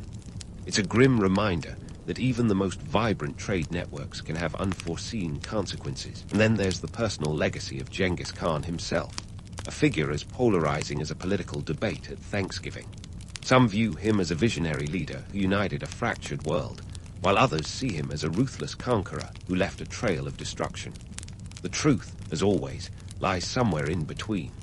Genghis Khan was both a brilliant strategist and a brutal warlord, a man who understood that building an empire meant wielding both the carrot and the stick. His legal code, the Yasa, was as progressive as it was draconian, outlawing theft and abduction, but also mandating harsh penalties for dissent. In the end, the Mongol Empire wasn't just a collection of territories. It was an idea, a testament to the power of relentless ambition and adaptability. Genghis Khan's legacy is a complex tapestry woven from threads of innovation, brutality, and cultural exchange. His empire may have crumbled, but the ripples of his conquests continue to influence our world in ways both profound and subtle. So, as we close the chapter on this grand historical journey, remember that the Mongol Empire wasn't just an empire of the sword. It was an empire of ideas. It challenged the status quo, reshaped societies, and left a lasting imprint on the world map. Genghis Khan's story is a reminder that history is never black and white, but a kaleidoscope of contradictions and complexities. His legacy invites us to ponder the dual nature of power and the enduring impact of those who dare to dream beyond the horizon. And as you drift off to sleep, consider this. In the grand tapestry of history, the Mongols were both the weavers and the threads, forever entwined in the fabric of our past and present. Constantine the Great, a man with a flair for the dramatic and a keen eye for prime real estate, decided that Rome needed a little makeover. You know, the kind that involves moving the capital city over 300 kilometers east. In 330 AD, Constantine didn't just slap a fresh coat of paint on an old wall. He went all out and established Constantinople, a city sitting smack dab at the crossroads of Europe and Asia. If location was the mantra of ancient imperial strategy, then Constantine was the real estate mogul of his age, picking a spot that was as strategic as it was scenic. Now, why this spot, you ask? Well, Constantinople, perched on the Bosporus Strait, was basically the bouncer for the Black Sea, controlling trade routes and keeping a watchful eye on those pesky barbarian neighbors. It was like putting the capital on the world's busiest highway intersection, where everyone wanted a piece of the action. The city's position was a masterstroke, giving the empire a grip on both land and sea trade routes. This wasn't just a tactical move. It was an economic power play that turned Constantinople into a melting pot of cultures, ideas, and goods. The Byzantines were able to import silk from China, spices from India, and even a few bad ideas from their own backyard. Constantine aimed high, rebranding his new capital as the New Rome. It was the Diet Coke of Roman cities, same great taste, but in a different location. But let's be honest, New Rome didn't quite have the ring of originality. It was the kind of rebranding effort that would make a marketing professional cringe today. Yet this wasn't just about a catchy name. It was about creating a hub that blended Greek and Roman influences into a cultural powerhouse. The city boasted grand forums, opulent palaces, and the famous Hagia Sophia, which stood as a testament to Byzantine architectural brilliance. If you ever wanted to see where East met West in a literal and metaphorical sense, Constantinople was your destination. The establishment of Constantinople wasn't just a vanity project for Constantine, though it did add a nice feather to his imperial cap. It was a calculated move to cement his legacy and stabilize an empire that was constantly teetering on the edge of chaos. By shifting the power center eastward, he essentially gave the Western Roman Empire a formal good luck. With that, not as it faced increasing pressures from Germanic tribes and internal strife. Meanwhile, the Eastern Roman Empire, or the Byzantine Empire as we now call it, was setting itself up for a 1,000-year run, outlasting its Western counterpart by a millennium. But let's not kid ourselves. The transition wasn't all smooth sailing. The Byzantines had to juggle a plethora of challenges, from defending against invasions to dealing with religious controversies that could spark a riot faster than you could say heresy. Yet, through it all, Constantinople thrived as a beacon of culture and commerce. The city's markets were a kaleidoscope of colors, aromas, and accents, where you could haggle for Persian carpets, Egyptian papyrus, or even a snippet of the latest scandal. The Byzantine Empire, much like a certain social media platform, understood the power of rebranding and influence. They adapted, and occasionally outright stole elements from the Greeks, the Romans, and their various neighbors to craft a unique cultural identity. It was an empire that appreciated the classics, but wasn't afraid to throw in a modern twist. This cultural synthesis was no accident. It was a carefully curated blend that allowed the Byzantines to maintain their relevance in a constantly shifting world. Constantinople became a cultural juggernaut, but not without its share of drama. Political intrigue was a staple diet of the Byzantine court, where backstabbing was an Olympic sport and emperors were sometimes as short-lived as a reality TV star's career.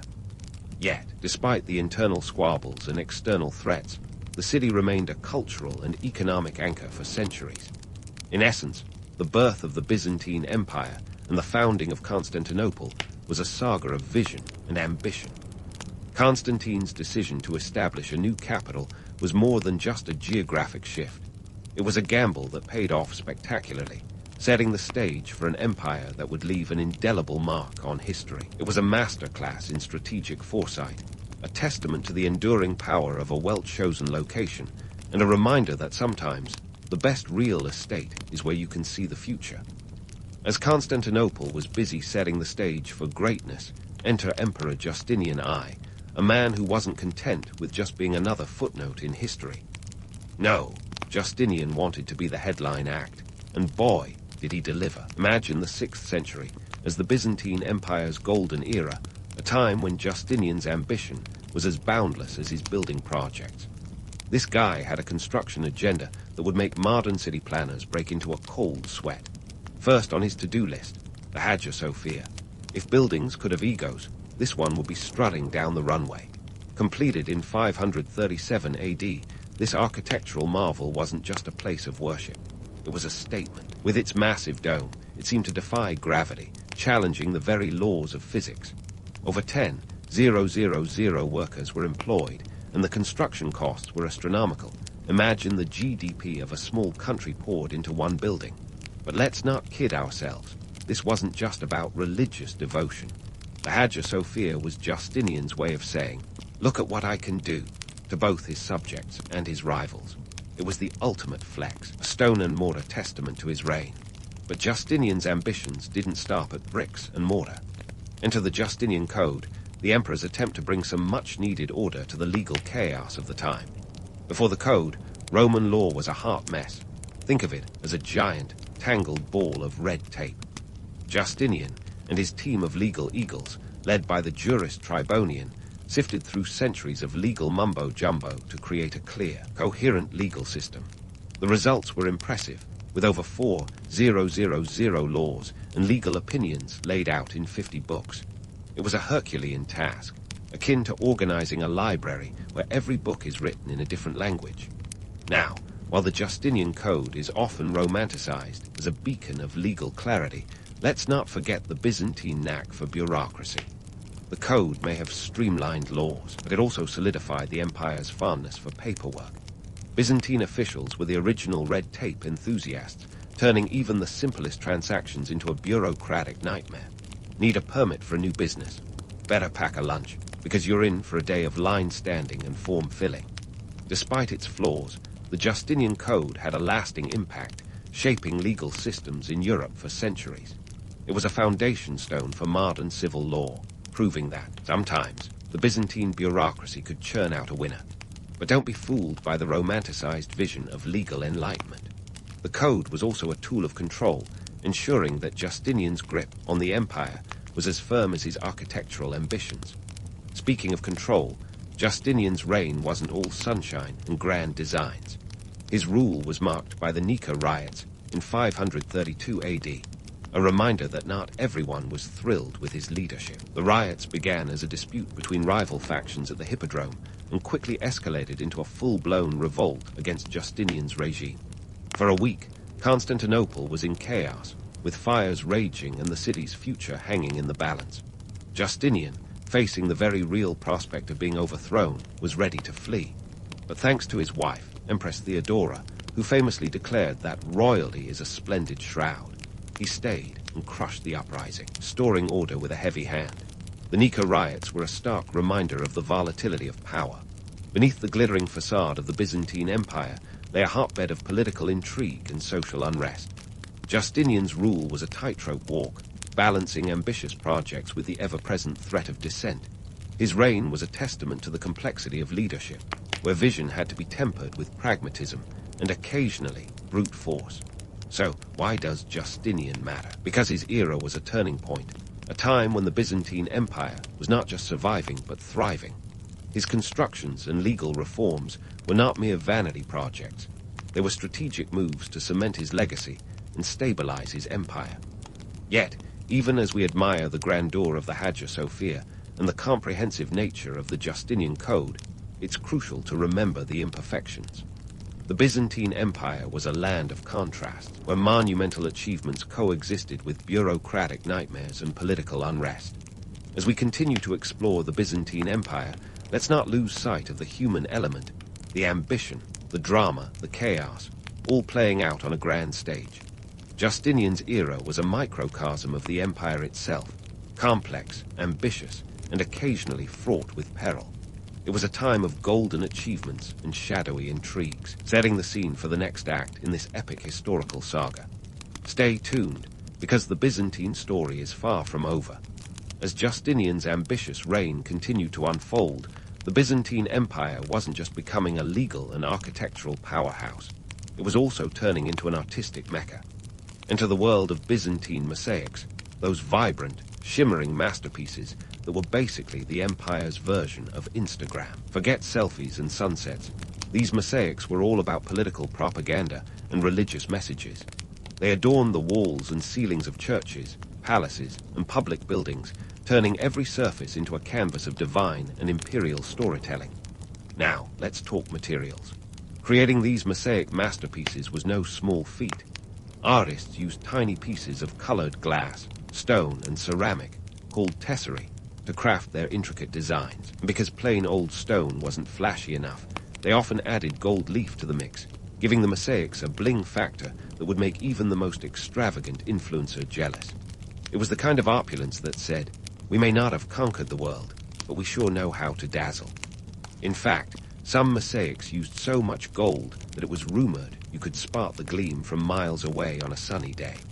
Whether or not that's true, the Byzantine mosaics were definitely a spectacle, designed to inspire awe and reinforce the power and piety of the empire. But these weren't just pretty pictures. They were a visual sermon, each piece carefully curated to convey a message. Take, for instance, the famous mosaic of Emperor Justinian and his entourage at the Basilica of St. Vidale in Ravenna. Here, Justinian is depicted haloed and regal, surrounded by his court and clergy, a visual reminder of his dual role as both a political and spiritual leader.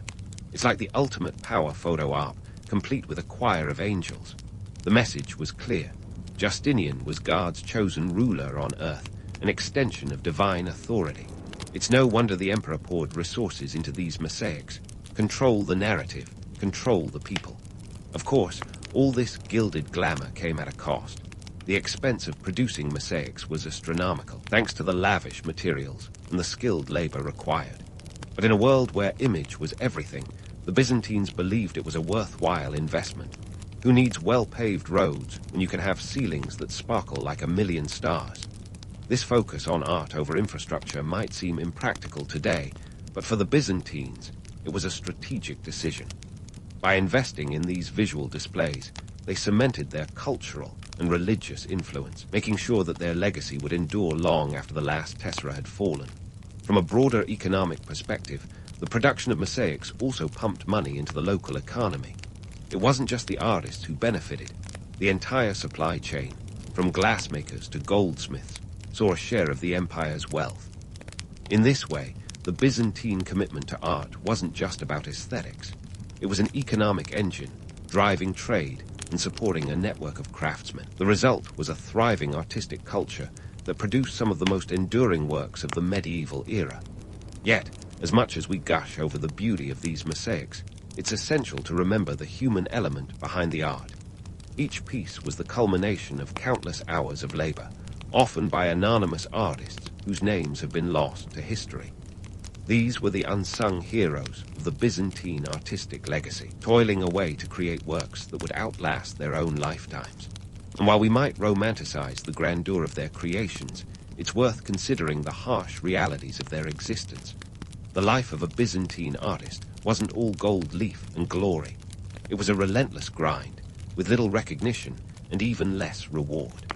The mosaics also serve as a reminder of the empire's complex relationship with religion. In a time when the line between church and state was as blurry as a poorly rendered fresco, art became a tool of both devotion and domination. The Byzantines used religious imagery to legitimize their rule, weaving Christian iconography into their political narrative.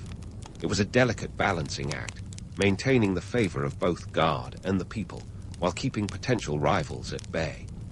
In the end, the Byzantine mosaics were more than just art. They were a reflection of an empire's priorities, ambitions, and contradictions. They speak to a culture that valued beauty and spirituality, but also power and prestige. As we admire their intricate designs and vibrant colors, it's important to appreciate the context in which they were created, a world where art was both a celebration and a weapon, wielded with skill and intent.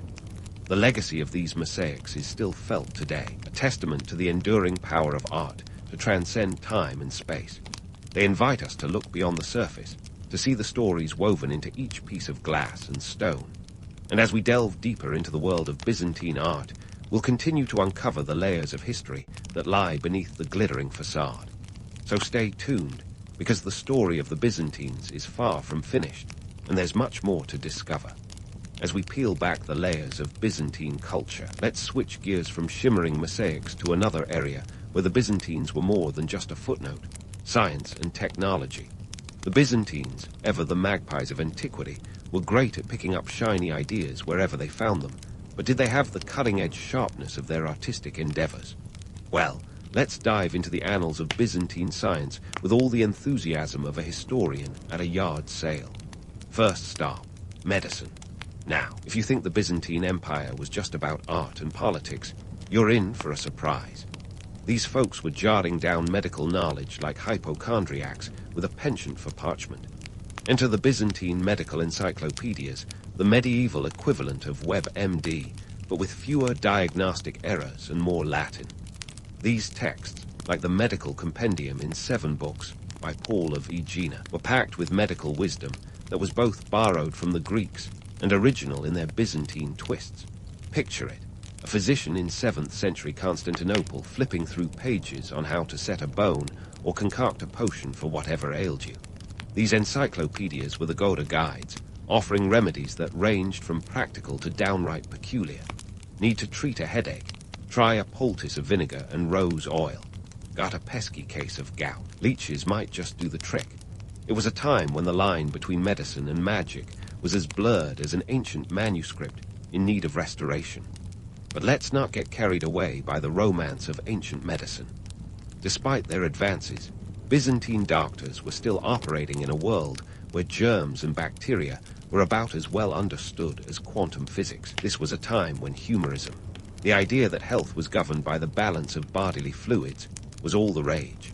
So yes, while Byzantine physicians could boast about their encyclopedic knowledge, they were still prescribing treatments that would make a modern doctor cringe.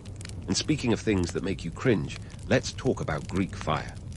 Ah, Greek fire, the mystical medieval flamethrower that turned naval battles into pyrotechnic displays. Imagine enemy ships sailing confidently into battle, only to encounter Byzantine vessels equipped with this fiery concoction. Suddenly, it's more Game of Thrones than Master and Commander.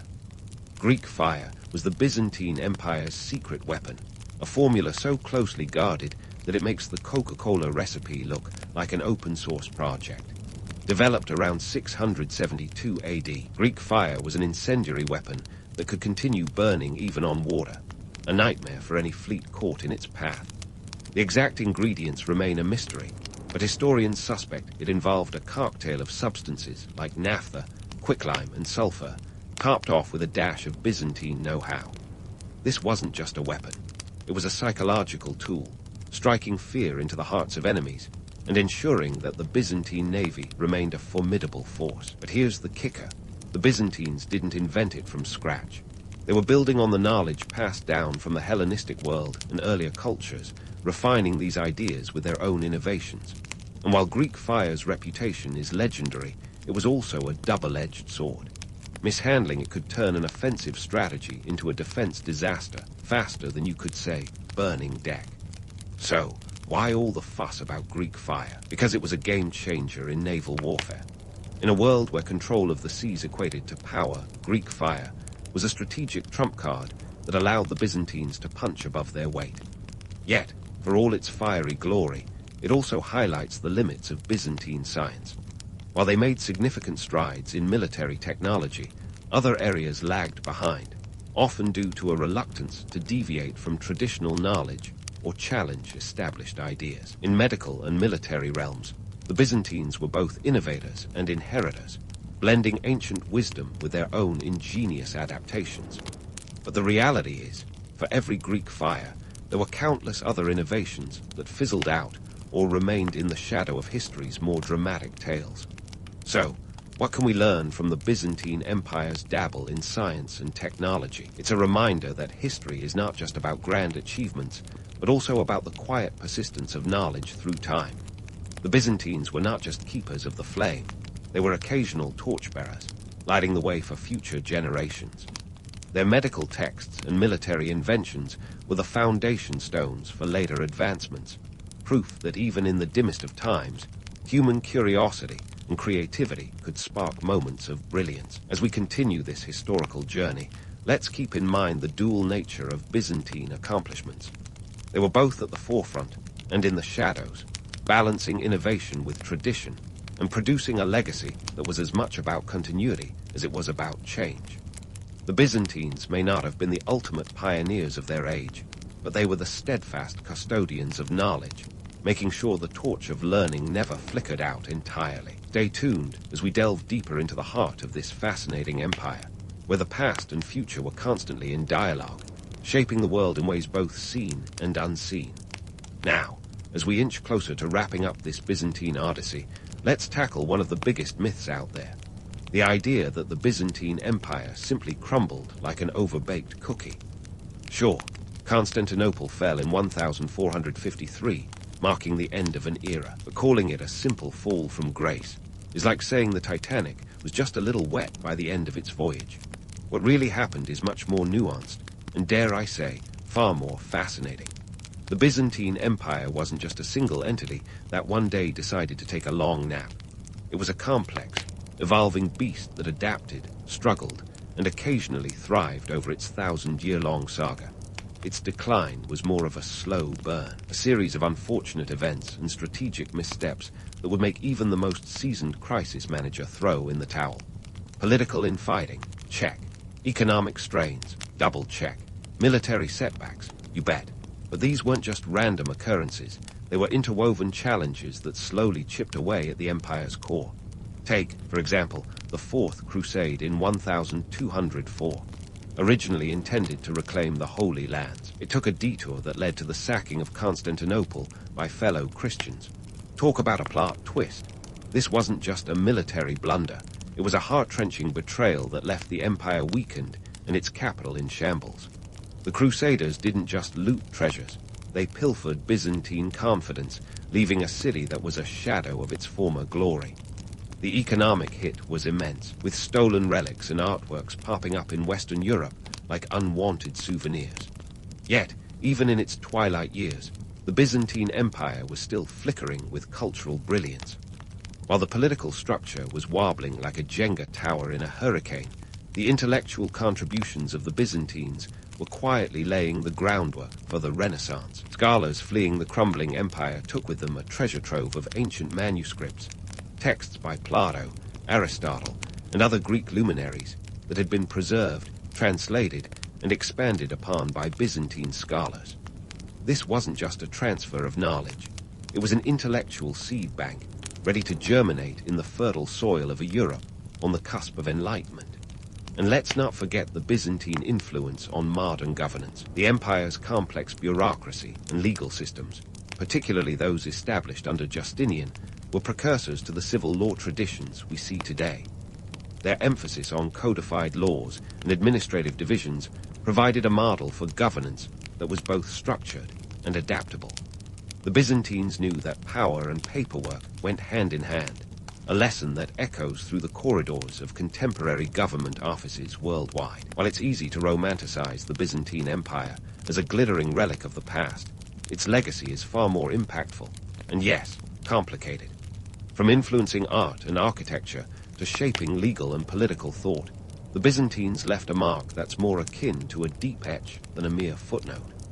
Their contributions remind us that history is not a series of isolated events, but a continuum where past innovations fuel future advancements. So why does all this matter today? Because understanding the Byzantine legacy is like having a backstage pass to the grand theater of history. It offers insights into how cultures interact, how knowledge is preserved and transmitted, and how power can be both a unifying force and a divisive one. The Byzantines teach us that while empires may rise and fall, their ideas and achievements can transcend time, influencing generations long after the last emperor has exited stage left. As we close this chapter on the Byzantine Empire, let's remember that history isn't just about dusty tomes and crumbling ruins. It's a living, breathing narrative that connects us to the past and shapes our understanding of the present.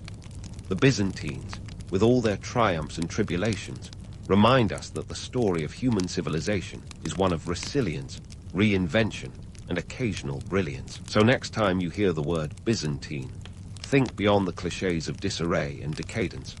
Instead, imagine a complex tapestry of human endeavor, woven with threads of innovation, adversity, and enduring influence. Because while the empire may have faded, its legacy continues to flicker in the annals of time, a testament to the indomitable spirit of human curiosity and creativity. Welcome to the chaos of Chicago in 1871, where the city was like a tinderbox on the brink of a very fiery epiphany. It's a place humming with over 300,000 souls, each contributing to a crescendo of noise, ambition, and a bit of chaos. Chicago was strutting its stuff as the fastest-growing city in America, and every day felt like a parade of progress, until it didn't. The city's skyline, if you could call it that, was a forest of wooden buildings. Yes, wood, a material that burns faster than gossip in a small town. In a city that valued speed and growth over longevity, the decision-makers looked at wood and thought, hey, why not build everything out of this flammable miracle? You'd see pine plank sidewalks, wooden streets, you name it. In fact, over 2/3 of Chicago's buildings were wooden. And if you ask me, that's like building a sandcastle at high tide. Life in this booming metropolis was a tapestry woven with threads from all over the world. Immigrants from Germany, Ireland, and Scandinavia poured into the city, each group adding its own flavor to the melting pot. But let's not kid ourselves. Chicago wasn't exactly a utopia of perfect harmony. The city was as divided as a teenager's playlist. The wealthy elite lounged in their grand mansions, sipping fine wine and probably complaining about the noise from the factories, while the working class slogged away in cramped tenements, barely making ends meet. Meanwhile, the immigrant neighborhoods buzzed with life and the rich aromas of diverse cuisines, despite the grueling conditions. Now, about that cow. Mrs. O'Leary and her infamous bovine associate. The legend says that on the night of October 8, 1871, a cow kicked over a lantern in the O'Leary barn, sparking the Great Chicago Fire. It's a story with just the right mix of drama and absurdity, kind of like blaming a squirrel for a power outage. But let's be real. It's a scapegoat story, designed to pin the catastrophe on an unlikely villain. The truth is, the real causes were far more complex and less bovine-related. The night was dry, the wind was fierce, and the city was a veritable box of matches waiting for a spark. Add in the fact that fire departments were overworked and under-equipped, and you've got a recipe for disaster. The flames spread with terrifying speed, as if they had a personal vendetta against the city. It wasn't just the wooden structures that were to blame. The entire urban planning setup was an invitation for disaster. Streets were narrow, fire hydrants were sparse, and water pressure was laughably inadequate. It's like trying to put out a bonfire with a garden hose. Good luck with that. As the fire raged, it didn't care much for social status or wealth. It leveled the playing field with ruthless efficiency, sparing no one in its path. But the aftermath was a different story. The recovery would highlight the socio-economic divides in stark relief. Some would rise from the ashes, phoenix-like, while others would be left to sift through the ruins of what little they had. So, here you are, in the heart of a city that's about to learn a brutal lesson in urban planning and fire safety. The streets are alive with the clatter of horse-drawn carriages, the chatter of diverse languages, and the ever-present hum of industry. The air smells of ambition, smoke, and maybe just a hint of impending doom. Buckle up, because Chicago is about to face a trial by fire that will reshape its very soul. As you stand amid the bustling streets of Chicago on that fateful night, an eerie glow begins to rise in the distance. It's a glow that would soon eclipse the city's usual hustle and bustle with a ferocity few could have anticipated. The story is about to unfold with all the subtlety of a marching band crashing through a library. First, let's set the stage. It's October 8, 1871, a date that will be forever etched in Chicago's collective memory for all the wrong reasons. The city, already on edge from a dry spell that could make a camel sweat, was about to be tested by a fire that would have made even the ancient city of Troy look like a mild barbecue. As the flames began, they found an urban landscape more flammable than a fireworks warehouse. The first sign of trouble came from the southwest side of the city, in the O'Leary barn. Yes, the one with the infamous cow, though as we've already debunked, blaming Bessie is like blaming the dog for eating your homework. The fire started under cover of darkness, with the wind fanning the flames like an overzealous hype man at a rock concert. It swept through the densely packed wooden structures with a hunger that could only be described as voracious. Now, you might think a city of over 300,000 would have a robust fire response system. Right. Well, think again. Welcome to a world where the fire alarms operated more like a game of broken telephone. The night watchman, a man named Matthias Schaffer, spotted the fire and sounded the alarm, but thanks to a miscommunication worthy of a comedy of errors, the message was sent to the wrong fire station. Oops, this wasn't just a slip-up. It was a monumental blunder that would cost the city dearly. Firefighters, already stretched thinner than a hipster's patience at a mainstream concert, scrambled to respond. The city's fire department, with just 185 firefighters and 17 engines, was as overmatched as a goldfish in a shark tank. Imagine trying to extinguish a towering inferno with little more than a trickle of water and a prayer. That's about as effective as their attempts were that night. Meanwhile, the fire was doing its best impression of an unruly tourist, refusing to respect boundaries. The flames leapt the Chicago River, a feat that defied the natural barrier everyone thought would act as a firewall. But this was no ordinary fire. It was a force of nature that laughed in the face of human arrogance. The river, with its lumberyards and coal piles, was more of a convenient bridge than a barrier, fueling the fire's relentless march into the heart of the city. As the inferno spread, the city's residents were thrust into a chaotic dance of survival. The wealthy fled their opulent homes, clutching whatever valuables they could carry, while the working class and immigrants scrambled to save themselves and their families. Social status didn't buy you an exemption from panic, but it sure made for an interesting mix on the streets. The air was thick with smoke, screams, and the sound of thousands of feet pounding the earth in a desperate bid to outrun the flames. Let's talk about the economics of mayhem. As the fire raged, businesses and homes were not just burning, they were hemorrhaging money. The city, which had been a beacon of industrial and economic growth, was watching its prosperity go up in smoke. Insurance companies, already sweating under the strain of previous claims, were about to face a reckoning.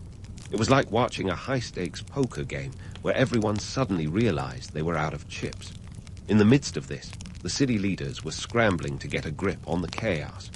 Mayor Roswell B. Mason, who probably thought his biggest challenge would be finding a decent cup of coffee in the morning, found himself coordinating a response to a disaster that was rapidly spiraling out of control.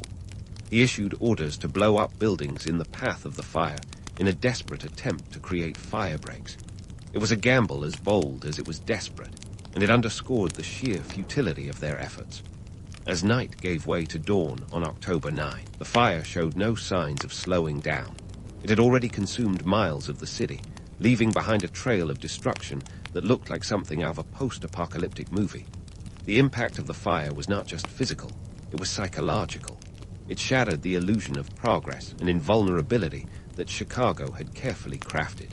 The city was learning the hard way that nature doesn't care about your ambitions or your blueprints. So here you are, watching as Chicago grapples with a disaster of biblical proportions, a city that was too busy looking up to notice the flames licking at its heels. The fire would eventually be extinguished, but not before it had reshaped the landscape and the lives of its inhabitants. The city would rise again, but for now, it was a place of ashes and echoes, a testament to the hubris of man and the raw, untamed power of nature. Stay tuned, because the story of the Great Chicago Fire is far from over.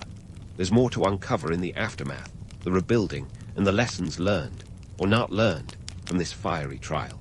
But for now, let's leave Chicago smoldering in the ashes of its own making, a city on the brink of rebirth and reinvention. As Chicago lay smoldering in its self-made ruins, let's not forget the human tide that surged through its streets like a desperate river seeking escape. Imagine 100,000 people. Yeah, that's right, more than the entire population of some states back then, fleeing for their lives. They were a living testament to the phrase, running for your life. Because when a firestorm rolls through your neighborhood, it's not a matter of inconvenience, it's a matter of survival. The rich, poor, and everyone in between found themselves thrown together in a frantic exodus. It didn't matter if you were clutching a priceless heirloom or the family dog. The fire didn't discriminate, and neither did panic. Personal accounts describe scenes straight out of a disaster movie, minus the CGI and scripted heroics. We're talking about people improvising with whatever they could grab in a moment's notice. Think of it as the ultimate, albeit terrifying, grab-and-go drill. Let's dig into some of these gritty survival tactics, shall we? Picture residents fleeing with their worldly possessions crammed into baby carriages, wheelbarrows, and even bathtubs. Yeah, you heard that right, bathtubs. One can only imagine the logistics of pushing a bathtub down a crowded street while dodging flames, but desperate times call for desperate measures. And speaking of desperate, some folks thought they'd outsmart the flames by heading for the Chicago River, hoping water would be their salvation. Unfortunately, the river was more cesspool than oasis, and it was already burning in parts thanks to the floating debris and oil. Then there were those who sought refuge in Lincoln Park, a green space that transformed into a makeshift refugee camp almost overnight. People huddled there under a sky glowing orange, clutching whatever they had managed to save. It was a scene of chaos and camaraderie, a snapshot of humanity at its rawest. The park was packed like a festival, but instead of music and food stalls, there was the constant hum of fear and uncertainty. As the flames ravaged the city, they left behind a trail of devastation so vast it's hard to fathom. Let's break it down. 500 buildings gone, obliterated. That's like taking out an entire city's worth of structures in a single fiery swoop. The economic cost was staggering, $200 million in $1,871. Today, that would be a cool $4 billion, give or take. Imagine telling your insurance company that your entire city just disappeared off the map. Insurance firms were sweating bullets, facing payouts that could bankrupt them. It was a financial crisis within a literal firestorm. The impact wasn't just about money, though. It was about livelihoods, dreams, and communities reduced to ash. The fire didn't just consume buildings, it devoured futures. Chicago had been a place where dreams were built as quickly as the buildings themselves, and now those dreams lay in ruins. The city's economy, once a beacon of progress and opportunity, was in shambles. Business titans and average workers alike found themselves standing in the same bread lines, a humbling reminder that calamity is the great equalizer. For the city's leaders, this was a colossal wake-up call. Mayor Roswell B. Mason, remember him. He was still in the thick of it, trying to steer a sinking ship. The decisions made during and after the fire would shape Chicago's destiny, and the stakes were higher than a trapeze act without a net. The city had to rebuild, but how do you even begin when faced with such overwhelming destruction? In the face of adversity, the people in the city refused to be beaten. They rolled up their sleeves, literally and metaphorically, and got to work. It was a gritty, grimy, all-hands-on-deck effort to rise from the ashes. The rebuilding process would eventually transform Chicago into a modern metropolis, but let's not jump the gun. For now, the city was a charred skeleton of its former self, a stark reminder of both its vulnerability and its resilience. As the fire's embers cooled, the real work began. The city had to reconstruct not just its buildings, but its very identity. Out of the ashes, a new Chicago would emerge, but the path forward was as uncertain as the smoke-filled skies. The Great Chicago Fire was a crucible, a fiery trial that tested the mettle of its people and its leaders. It was a story of survival, of loss, and eventually of rebirth. But that part of the tale is still to come. So stick around, because the saga of Chicago's rise from the flames is just heating up. We've got heroics, heartbreak, and the kind of urban renewal that would make a phoenix proud. But for now, let's leave the city in its smoldering aftermath, a place of broken dreams and resilient spirits, caught in the liminal space between destruction and rebirth. But let's not get too cozy in the ruins, my friend, because Chicago had no intention of wallowing in its own ashes. Cue the phoenix metaphor. It's overused, sure, but here, it fits like a glove. The city was ready to rise, albeit with a mix of grit and a healthy dash of political maneuvering. This wasn't just about rebuilding. It was about reinventing an entire urban landscape. Enter stage left, the movers and shakers of Chicago's rebirth. These folks weren't just architects. They were visionaries with enough chutzpah to fill the Grand Canyon. One such luminary was Daniel Burnham, a man whose name would soon be synonymous with Chicago's urban renaissance. If you've ever seen the skyline of Chicago, that's Burnham's legacy casting shadows and catching the light. But before we get ahead of ourselves, let's talk about the nitty-gritty of immediate recovery. In 1871, with winter breathing down their necks, Chicagoans needed shelter, and fast. The Relief and Aid Society stepped in, coordinating efforts to provide temporary housing.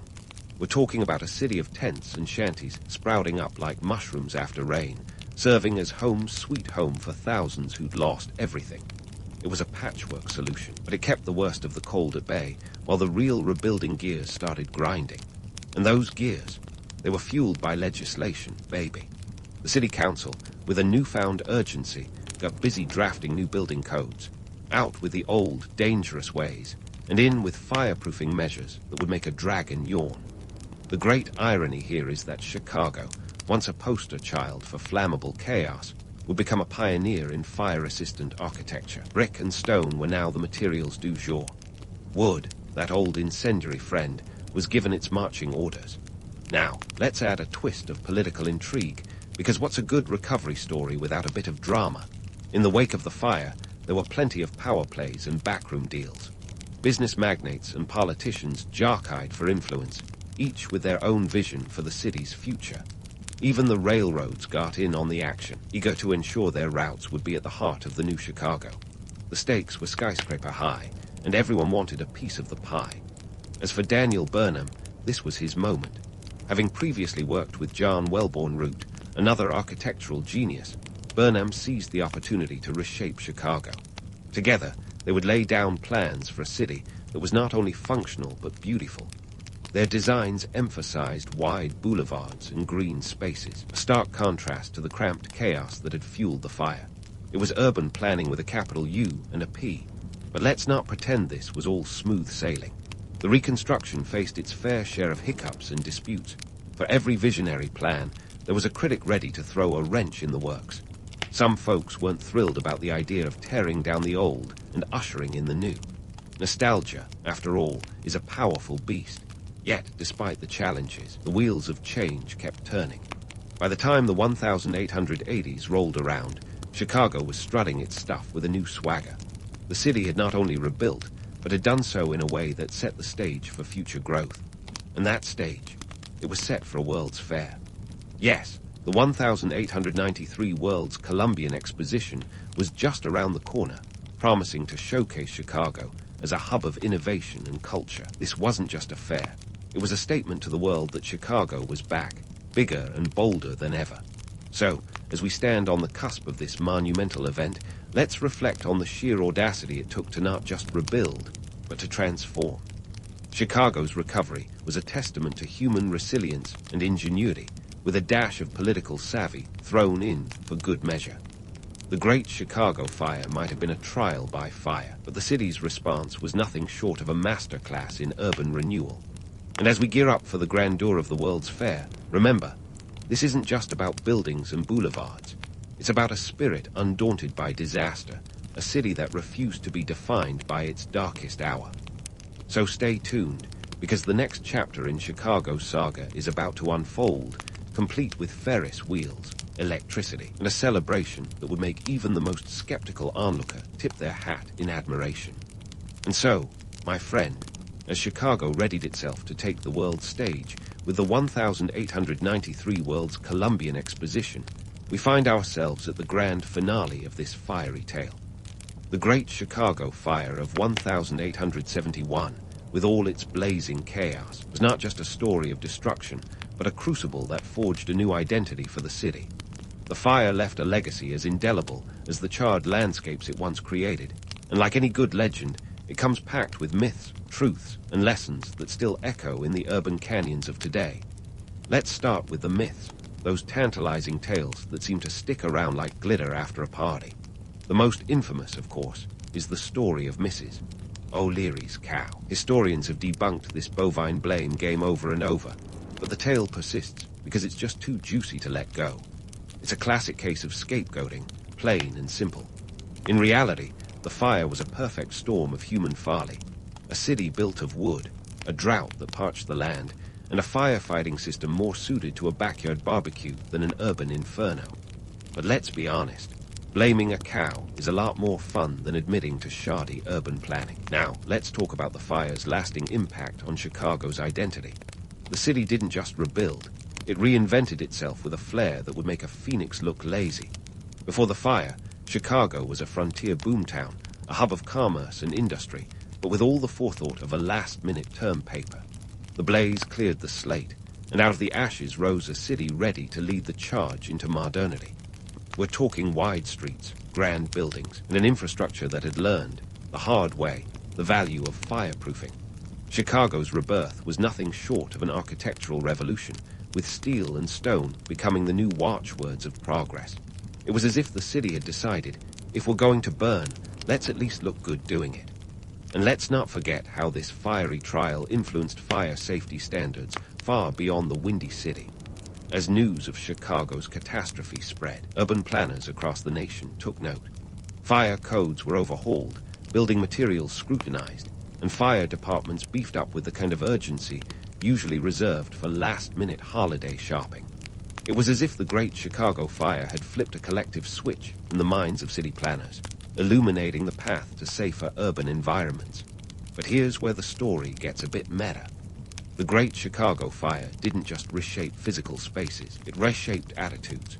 The fire was a lesson in humility, a reminder that nature doesn't care about your ambitions. It's a theme that resonates with our modern world, where cities continue to grapple with natural and man-made disasters. Whether it's hurricanes, earthquakes, or wildfires, the lesson remains. Resilience is built on preparation, not just hope. What's fascinating is how the fire set the stage for Chicago to become a leader in urban innovation.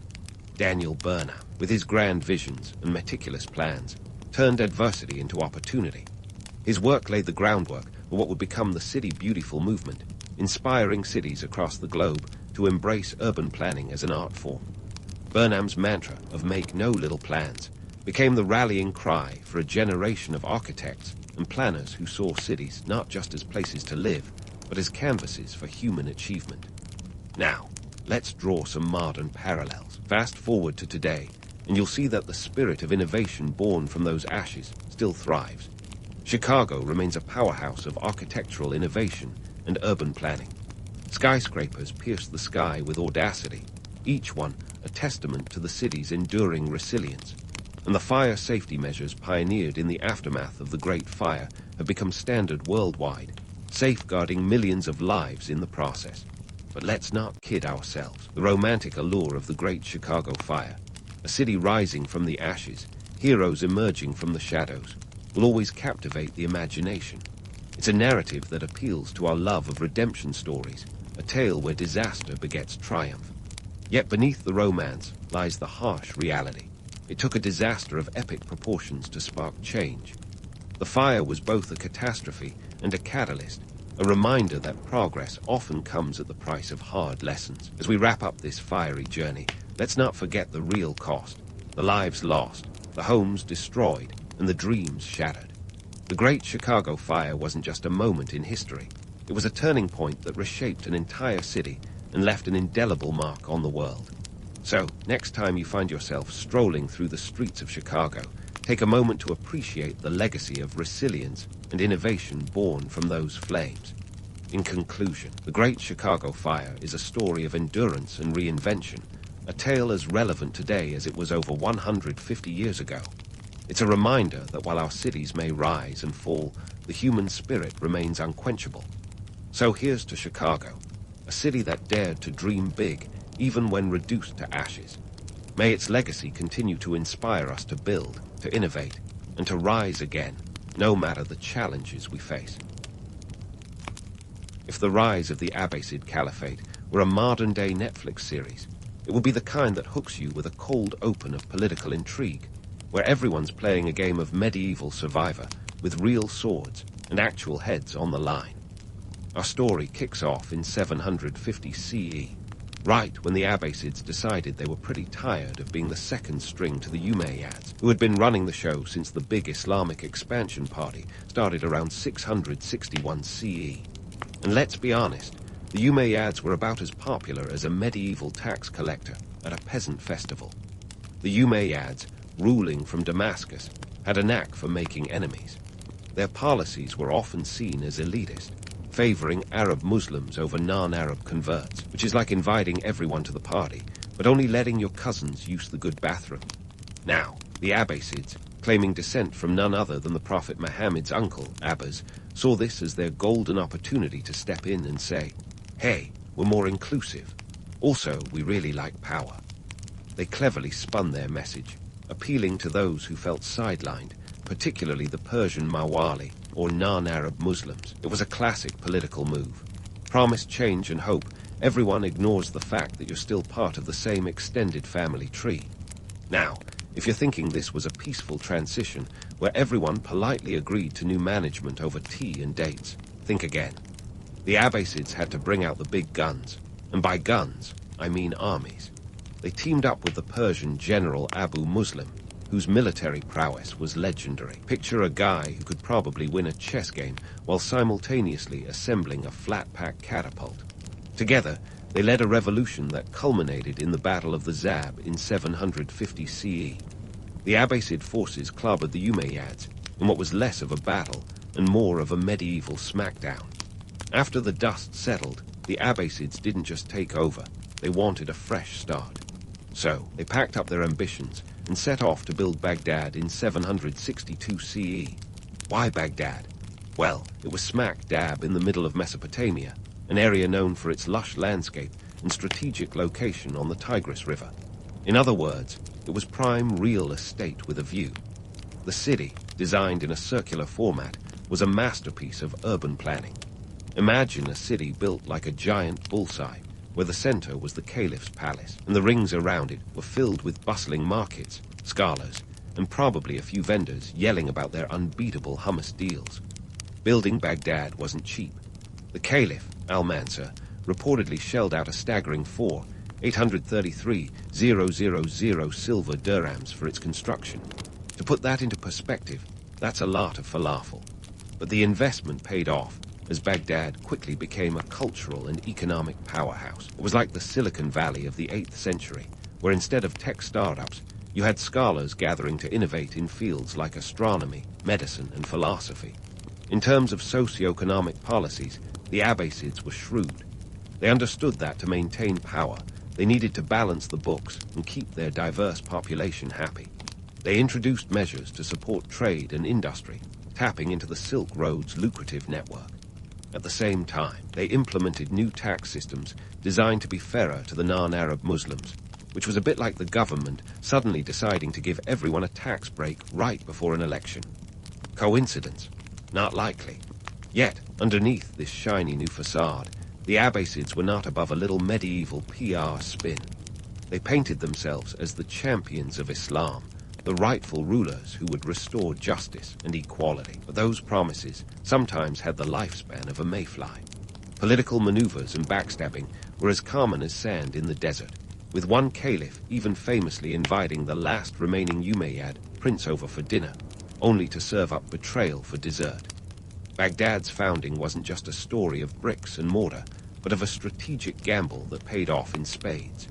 The city not only became a hub of commerce, but also a beacon for creative minds. This set the stage for the cultural renaissance known as the Islamic Golden Age, where thinkers like Al-Khwarizmi, the father of algebra, would later revolutionize mathematics. In this way, the Abbasids weren't just building a city, they were constructing a legacy. So, while the Abbasids might have started as the new kids on the block, they quickly proved they had the chops to run the empire and throw a heck of a party.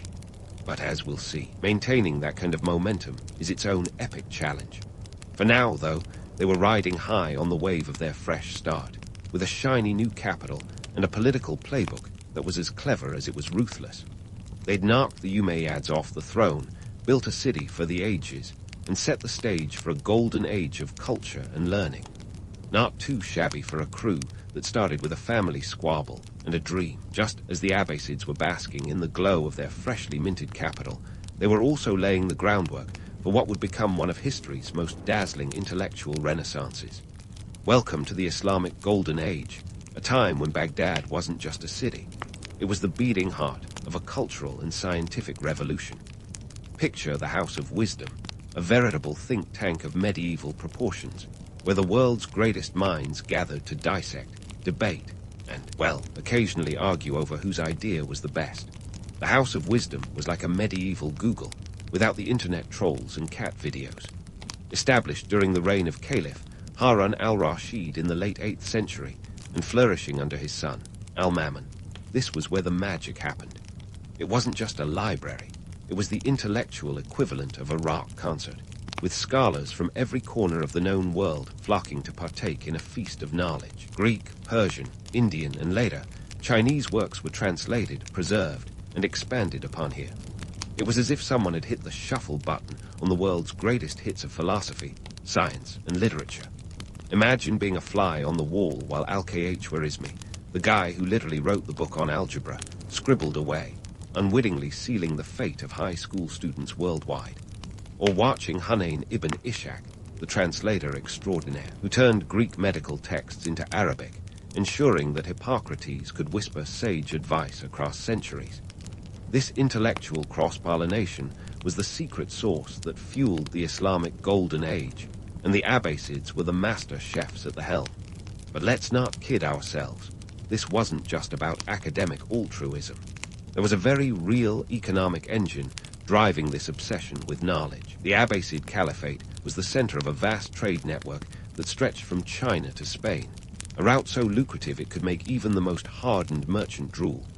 Think of it as the Silk Road's greatest hits tour, with Baghdad as the bustling hub where the camels came to rest, and the coins clinked merrily in the bazaars. Trade wasn't just an economic activity, it was the lifeblood of the empire. And let's talk about those coins for a moment. The Abbasids minted their own currency, the dirham and dinar, made from silver and gold, respectively. These coins were the Bitcoin of their age, accepted across continents and facilitating trade like a well-oiled machine. A single dinar in the 9th century could buy you a decent horse or a whole lot of dates, depending on your priorities. The strategic location of Baghdad meant that merchants could exchange ideas as easily as they traded silks, spices, and sometimes items of, shall we say, questionable origin. Let's just say that one man's exotic artifact is another man's smuggled goods. The trade routes weren't just for the exchange of material goods, they were conduits for ideas. As caravans trudged across the desert, they carried with them not only textiles and spices, but also whispers of new philosophies and scientific discoveries.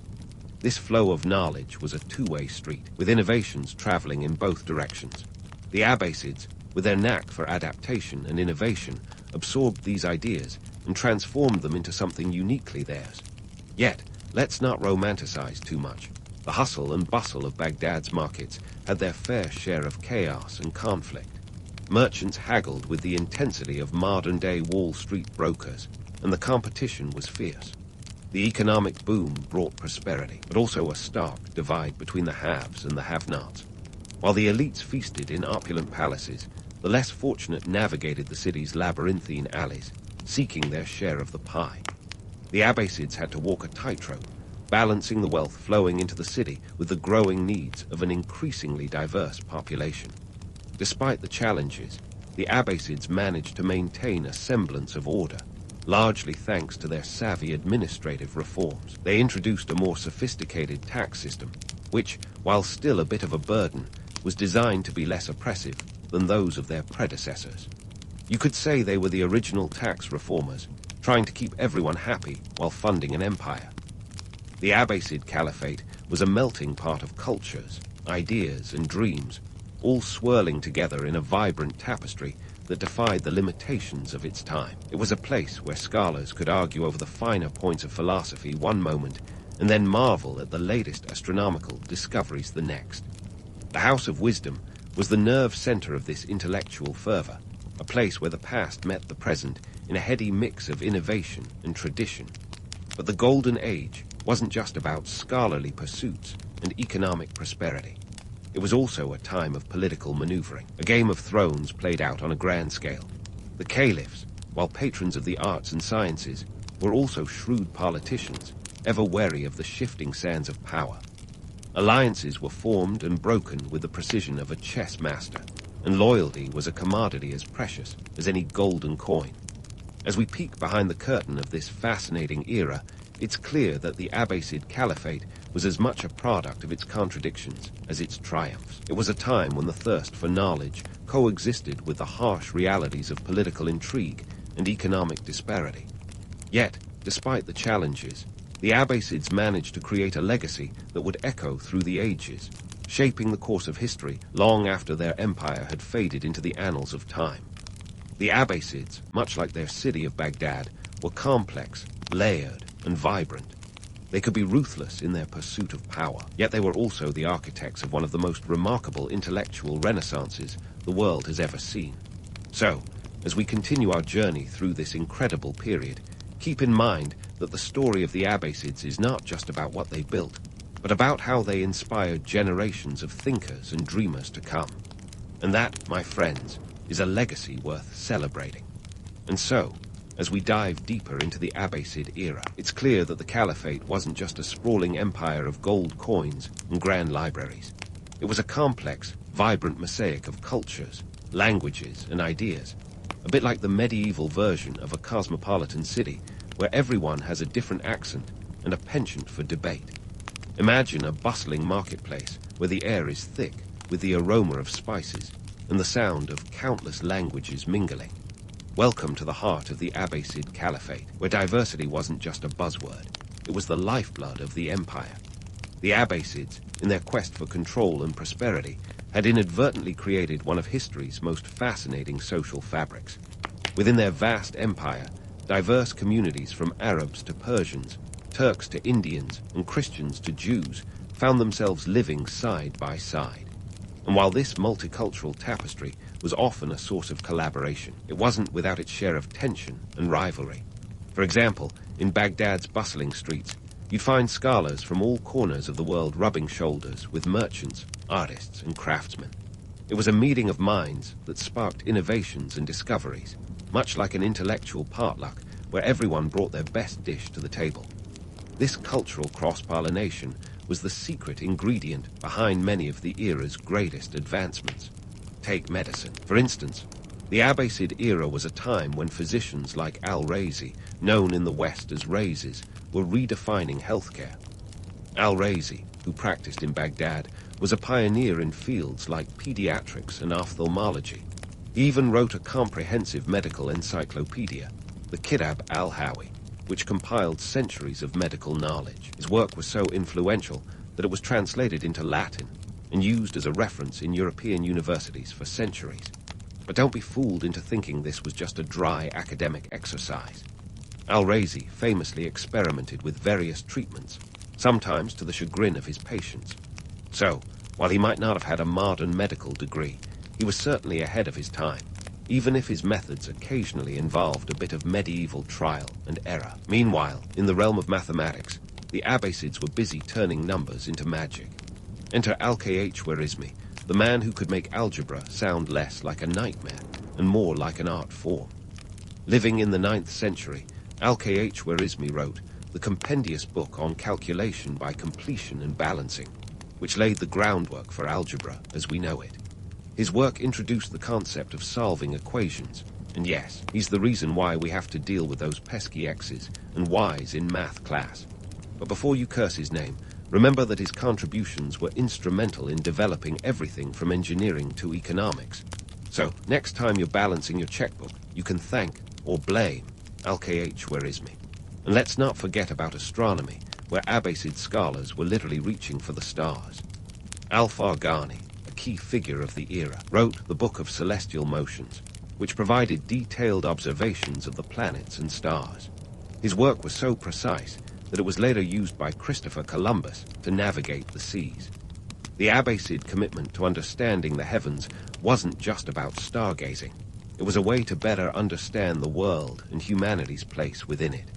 Of course, these groundbreaking achievements didn't happen in a vacuum. The Abbasids were savvy enough to recognize that supporting intellectual pursuits also meant fostering an environment where diverse communities could coexist, at least most of the time.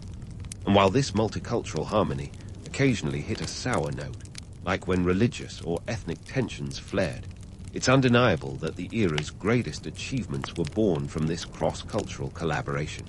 But let's not gloss over the realities. The Abbasid Caliphate, like any empire, was rife with political intrigue and social challenges.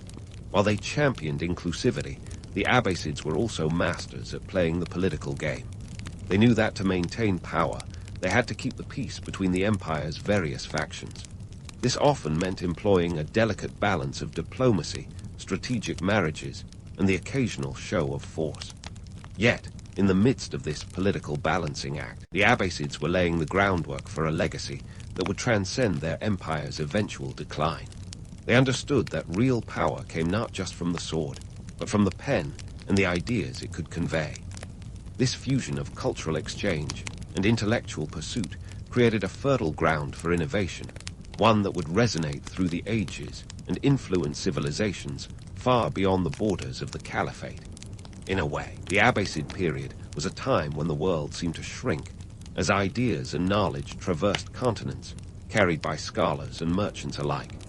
It was an era when the exchange of information was as valuable as any trade good, and where the pursuit of knowledge became a shared endeavor that transcended borders and languages.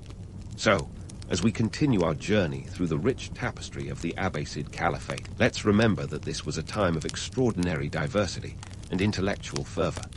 It was a period when the world came together in ways that were both inspiring and, at times, chaotic.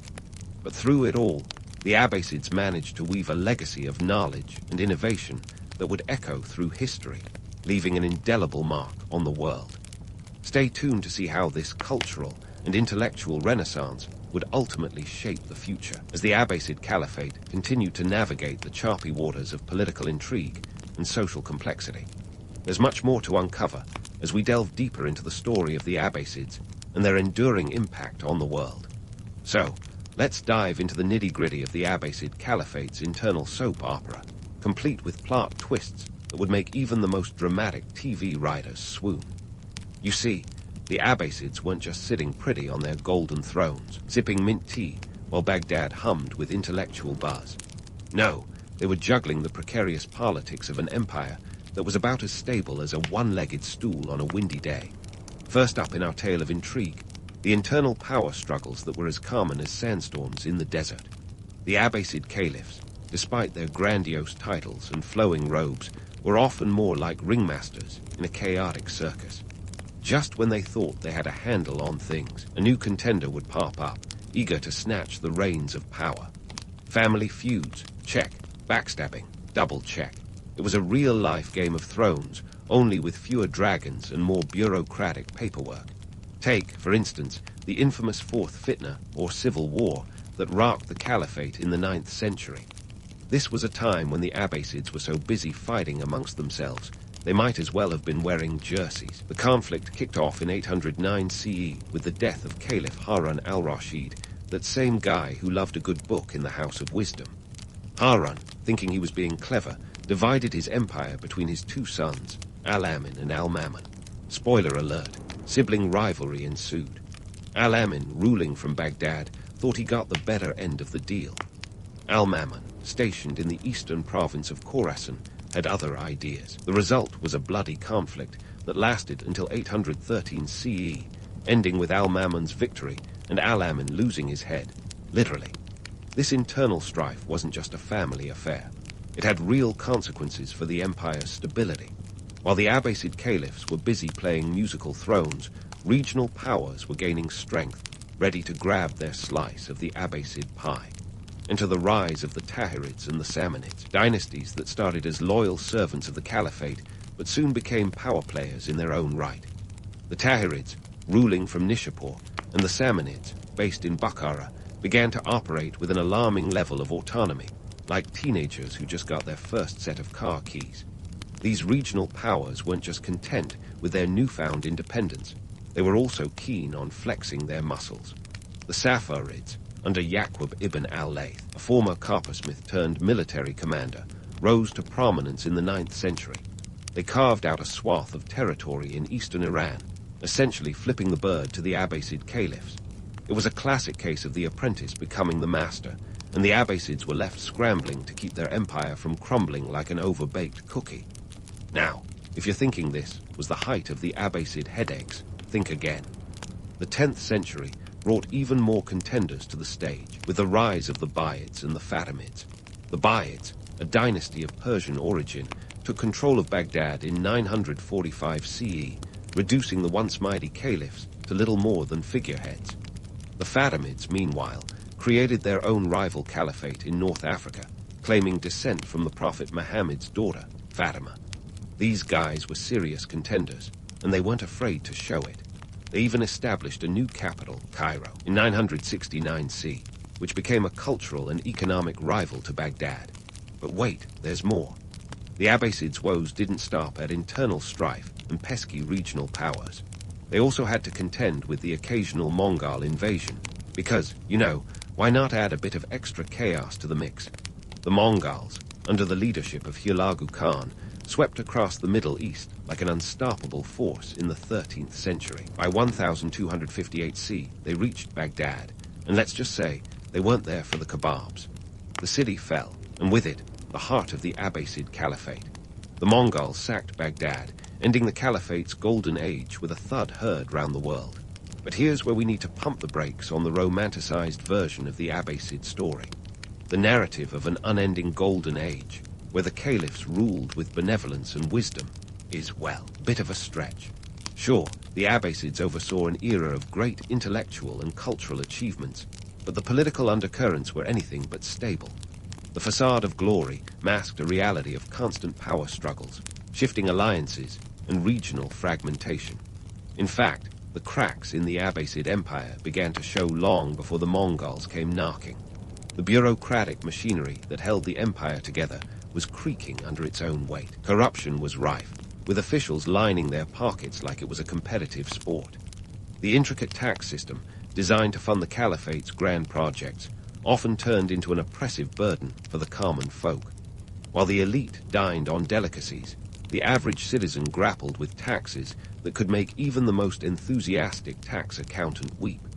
Despite the outward appearance of a unified empire, the Abbasids were struggling to maintain control over their vast territories. Communication across the sprawling caliphate was slow, and enforcing policies from Baghdad was about as effective as shouting into the wind. The caliphs were forced to rely on regional governors, or emirs, to manage distant provinces. However, these emirs often acted like mini-kings, prioritizing their own interests over those of the central government. The Abbasid Caliphate, once a beacon of prosperity and innovation, was slowly unraveling at the seams. The dynamic interplay of power, politics, and ambition created a landscape where nothing was certain and everything was up for grabs. The empire's golden age, while dazzling, was also fraught with challenges that tested the mettle of its rulers. But fear not, because the Abbasid story isn't over yet. In our next chapter, we'll explore how the caliphs attempted to navigate these turbulent waters and the lasting impact they left on the world stage. The Abbasids may have faced their fair share of trials and tribulations, but their legacy continues to shape the course of history in ways both profound and unexpected. So, stay tuned as we continue our journey through the annals of time, uncovering the fascinating and complex saga of the Abbasid Caliphate. And so, we find ourselves at the twilight of the Abbasid Caliphate, a tale as riveting as any HBO series, complete with intellectual triumphs and political belly flops. But before we roll the credits, let's pause and ponder the legacy this empire left behind, a legacy that stretches like the Silk Road itself, winding through history and into the modern world. First off, let's talk about the Abbasids' greatest hits, their cultural and scientific achievements. Picture this: Baghdad, the 9th century brainchild of scholars and thinkers, was less a city and more a cerebral carnival where the brightest minds gathered to swap ideas. This wasn't just an intellectual playdate. It was the crucible for what we now call the Renaissance in Europe. The Abbasids translated and preserved the works of Aristotle, Plato, and other big-name philosophers when medieval Europe was still trying to figure out which fork to use at dinner. These translations, mostly carried out at the House of Wisdom, were the intellectual lifeboats that kept ancient knowledge alive through the Dark Ages, led us sailing into European ports and sparking a cultural rebirth. Consider Al-Kindi, the philosopher of the Arabs, who dabbled in everything from metaphysics to music theory. He was like Leonardo da Vinci's medieval doppelganger, only with a keener eye for geometry. Or take Ibn al-Haytham, the father of optics, who might have been the first to use the scientific method, paving the way for later luminaries like Galileo. Imagine the world without their groundbreaking work. We'd all be squinting to see movies, and astronomers might still be guessing which way was up. And then there's the legend of Al-Khwarizmi, whose algebraic exploits were like a mathematical mixtape for the ages. He took the humble equation and turned it into a global phenomenon, leaving a legacy that still haunts students during calculus exams. These intellectual crossovers between Islamic scholars and European thinkers were more than just academic exchanges. They were the connective tissue that bound humanity's quest for knowledge across centuries. But let's not get too misty-eyed. The Abbasid legacy isn't all glitter and gold. Their decline is a sobering reminder that even the mightiest empires can crumble like a poorly made souffle. The shifting sands of power within the Caliphate saw it fragment into a patchwork of semi-autonomous states long before the Mongols came knocking. The political landscape of the Abbasid era was as stable as a house of cards in a hurricane, with caliphs often serving more as figureheads than actual rulers. Economically, the Caliphate's decline was marked by increased taxation and corruption, a one-two punch that left the average citizen reeling. The bustling trade routes that once filled the Caliphate's coffers began to dwindle as regional powers asserted their dominance. The Abbasids were left juggling an empire that was both too big to fail and too unwieldy to manage effectively. This economic decay wasn't just a matter of numbers. It was a harbinger of the Caliphate's eventual downfall.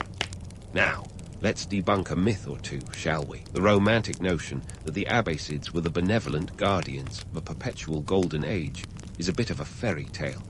Sure, they had their moments of glory, but they also dealt with enough backstabbing and betrayal to fill a Shakespearean play. The caliphs were adept at the art of political maneuvering, but they were ultimately undone by the very forces they sought to control. And while the House of Wisdom was a beacon of enlightenment, it didn't magically erase the social and economic disparities that lurked beneath the surface of the Caliphate. The Abbasid story is one of contrasts, a time of unprecedented intellectual achievement shadowed by political chaos and economic hardship. Yet, despite the Caliphate's eventual collapse, the echoes of its golden age continue to resonate through history. The knowledge and ideas cultivated under Abbasid rule didn't just vanish into the ether. They were the seeds that sprouted in the fertile soil of the Renaissance, blossoming into the modern world we know today. So, what lessons can we glean from this tale of triumph and tragedy?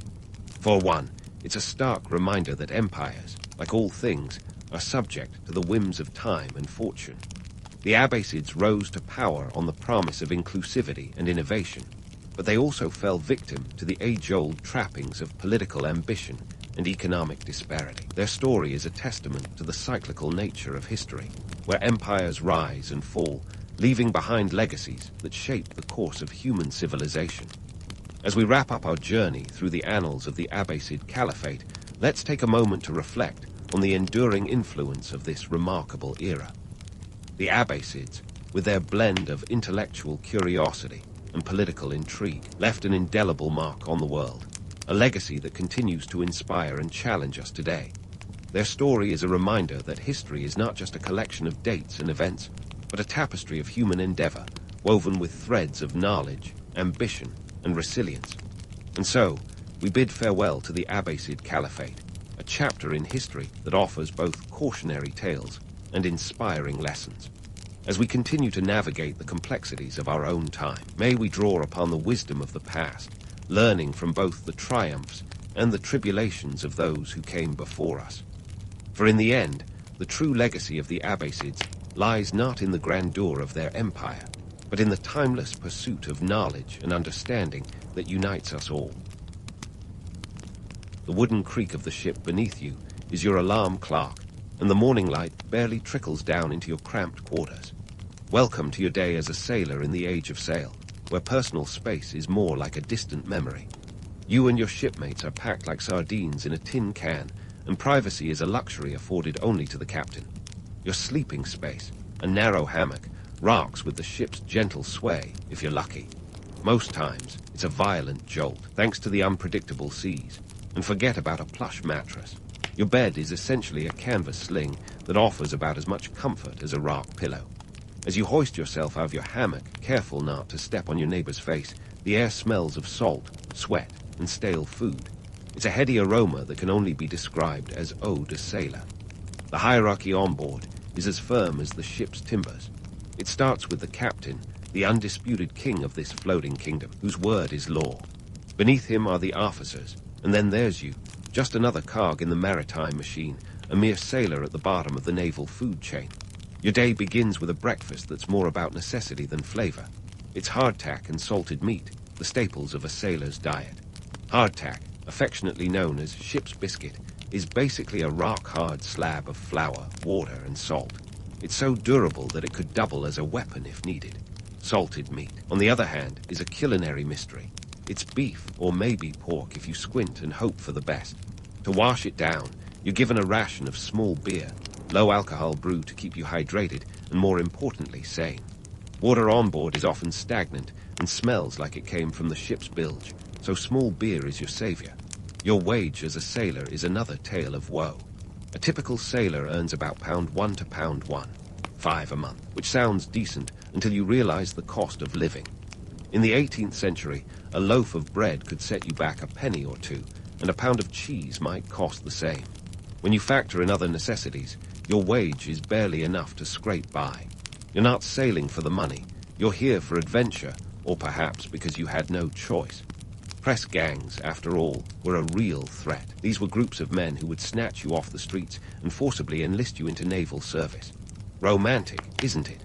The ship itself is a marvel of engineering for its time, a floating fortress designed to withstand the sea's wrath. But it's also a cramped, damp, and unforgiving place. You're surrounded by ropes, sails, and more ropes, and you better know your knots. The rigging is your playground and your battleground. Climbing up the mast is not for the faint-hearted, especially in stormy weather when one wrong move could send you plunging into the ocean's depths. Your workday is governed by bells rather than hours. The bell rings every half hour, and 8 bells signify the end of a 4-hour watch. It's a relentless cycle of work, sleep, and more work. If you're on the night watch, you must stay alert, scanning the horizon for hazards or enemy ships, your eyes straining in the darkness. Life on board is harsh and demanding, but there's a camaraderie among the crew. You're all in this together, a motley band of brothers bound by the shared trials of the sea.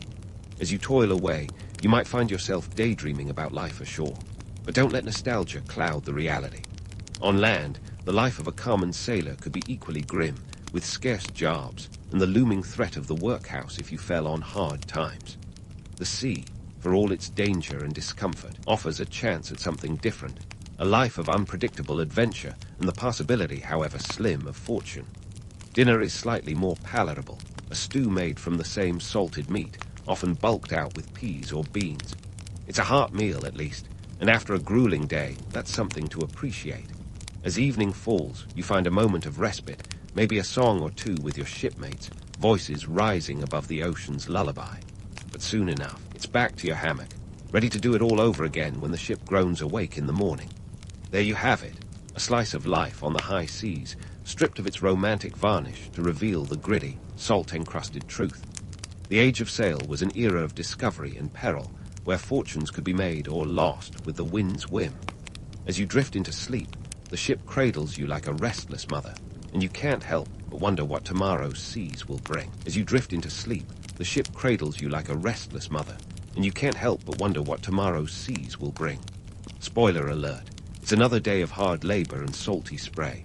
But before the sun fully rises, it's time for some of you to climb out of your rock-hard hammocks and get down to the business of navigation. Because, believe it or not, there's method to this maritime madness. Let's talk about the sextant, the sailor's best friend, or worst enemy, depending on how well you've had your morning small beer. A sextant is a nifty little contraption that helps you measure the angle between a celestial object and the horizon. Imagine a protractor that went to sea school. In the age of sail, this tool was your GPS, your Google Maps, and your where the heck are we, all rolled into one. Using the sun at noon or the North Star at night, sailors could pinpoint their latitude.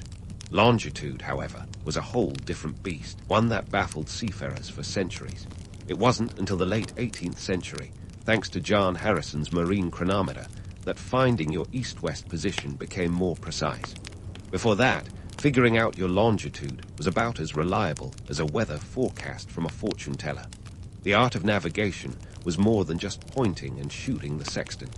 It was a dance with nature, a negotiation with the winds. The trade winds were the highway of the sea, reliable and predictable. They blow steadily towards the equator from the northeast in the northern hemisphere and from the southeast in the southern hemisphere. Knowing these patterns was crucial. If you caught them, you were golden. Miss them, and you might as well be rowing with a teaspoon. Journeys could stretch into months, with no land in sight, and only the vast, indifferent ocean surrounding you. For instance, a trip from England to America in the 18th century could take anywhere from 6 weeks to 3 months, depending on the wind's mood swings. Now, let's bust up some myths about mutiny. Hollywood loves a good tale of a ragtag crew rising up against their tyrannical captain, but the reality was often less glamorous and more, well, desperate. Mutiny was a high-stakes game, punishable by death, yet it loomed like a specter over every voyage. It wasn't just about bad food or harsh conditions. Those were par for the course. Mutiny usually brewed when captains pushed their power too far, crossing the fine line between discipline and despotism. Take the famous case of the HMS Bounty in 1789. Captain Bligg wasn't exactly a tyrant, but he wasn't winning any Captain of the Year awards either. His strict discipline and meager food rations didn't sit well with the crew, and the call of the lush Tahitian lifestyle didn't help matters. Just like that, a mutiny was born, leading to sailors setting Bligg and his loyalists adrift in a small boat. Spoiler, Bligg survived, sailing over 4,000 miles to safety. Talk about resilience. Still, the threat of mutiny was real, and naval discipline was no joke. The Cat O' Tails, a whip with 9 knotted cords, was the dreaded tool of choice for punishment, and it could turn a sailor's back into a living tapestry of scars. It's not like the captains enjoyed meting out such harsh discipline. Well, most of them anyway, but maintaining order on a ship was crucial. With no HR department to mediate, you had to ensure everyone followed the rules, or chaos would reign faster than you could say, man overboard. Speaking of rules, the daily grind on a ship was as structured as a military operation. Bells didn't just mark the end of your watch, they punctuated your entire existence. The day was divided into 6 4-hour watches, and each watch was further split into half-hour segments, marked by the ringing of the ship's bell. 8 bells and your watch was up. It was a relentless cycle of work, eat, sleep, repeat, with no weekends, no sick days, and definitely no overtime pay. But amidst the drudgery, there was a kind of beauty. Picture the ship slicing through the water, sails billowing in the wind, the horizon stretching out endlessly. The sea had its own rhythm and music, and sometimes, if you squinted past the hardtack and the discipline, you could catch a glimpse of the romance that lured so many to its call. It was a hard life, but it was a life shared with your fellow sailors, a fraternity bound by salt and sweat, by the shared struggle against the sea's whims. So, as you gaze at the stars, sextant in hand, remember this: you're not just a cog in the maritime machine. You're part of a centuries-old tradition of exploration and adventure. Sure, the romance has its rough edges, but isn't that what makes it all the more compelling? The sea is a harsh mistress, but for those who dare to embrace her, she offers stories that will echo across the ages. And with that, you prepare for another day, another watch, another dance with the wind and waves. You might not know exactly where you're going, but isn't that the point? And speaking of wind and waves, those elements weren't just natural forces. They were the fraying threads that tied the tapestry of your life at sea. Now, let's zoom in on the social microcosm of your floating world. Imagine a pressure cooker where camaraderie and conflict were two sides of the same barnacle-encrusted coin. Yep, that's life on a ship for you. In the age of sail, the social hierarchy was as rigid as a ship's mast. At the top, you had the captain. Think of him as the CEO with a penchant for shouting. His cabin was the only place on board that didn't double as a livestock pen. Below him were the officers, the middle managers of the ocean, each with their own slice of authority over the crew. And then there were the sailors, the rank and file, the blue-collar backbone that kept the ship afloat and moving. The rank mattered because it determined everything: where you slept, what you ate, and even how often you got your hands on that precious small beer. Sailors often slept in hammocks slung up in the ship's lower decks, while officers had cabins, more like broom closets. But hey, it's the age of sail. Meals were no egalitarian affair either. Officers dined on slightly better fare, perhaps with a sip of wine, while sailors gnawed on hardtack and salt pork, washing it down with their daily pint of low-grade ale. But let's not romanticize the officers' lives too much. The cabins weren't exactly the Ritz, and the pressure to keep the crew in line was immense. The Cat O' Tails wasn't just a punishment tool. It was a reminder of the razor-thin line between order and chaos. One lashing could discipline a sailor, but overuse it, and you might find yourself staring down the barrel of a mutiny. The ship was a powder keg of personalities and tensions, and the officers had to walk a tightrope of authority and empathy, lest they tip the scales towards anarchy. And speaking of anarchy, illness was the real tyrant at sea. Forget about scurvy for a second, though it was about as common as a seagull on deck. Scurvy, caused by a deficiency of vitamin C, could turn a strong sailor into a limping mess, his gums bleeding and teeth loosening. It was the bane of long voyages, until lemons and limes became the naval equivalent of gold. But scurvy was just the tip of the iceberg.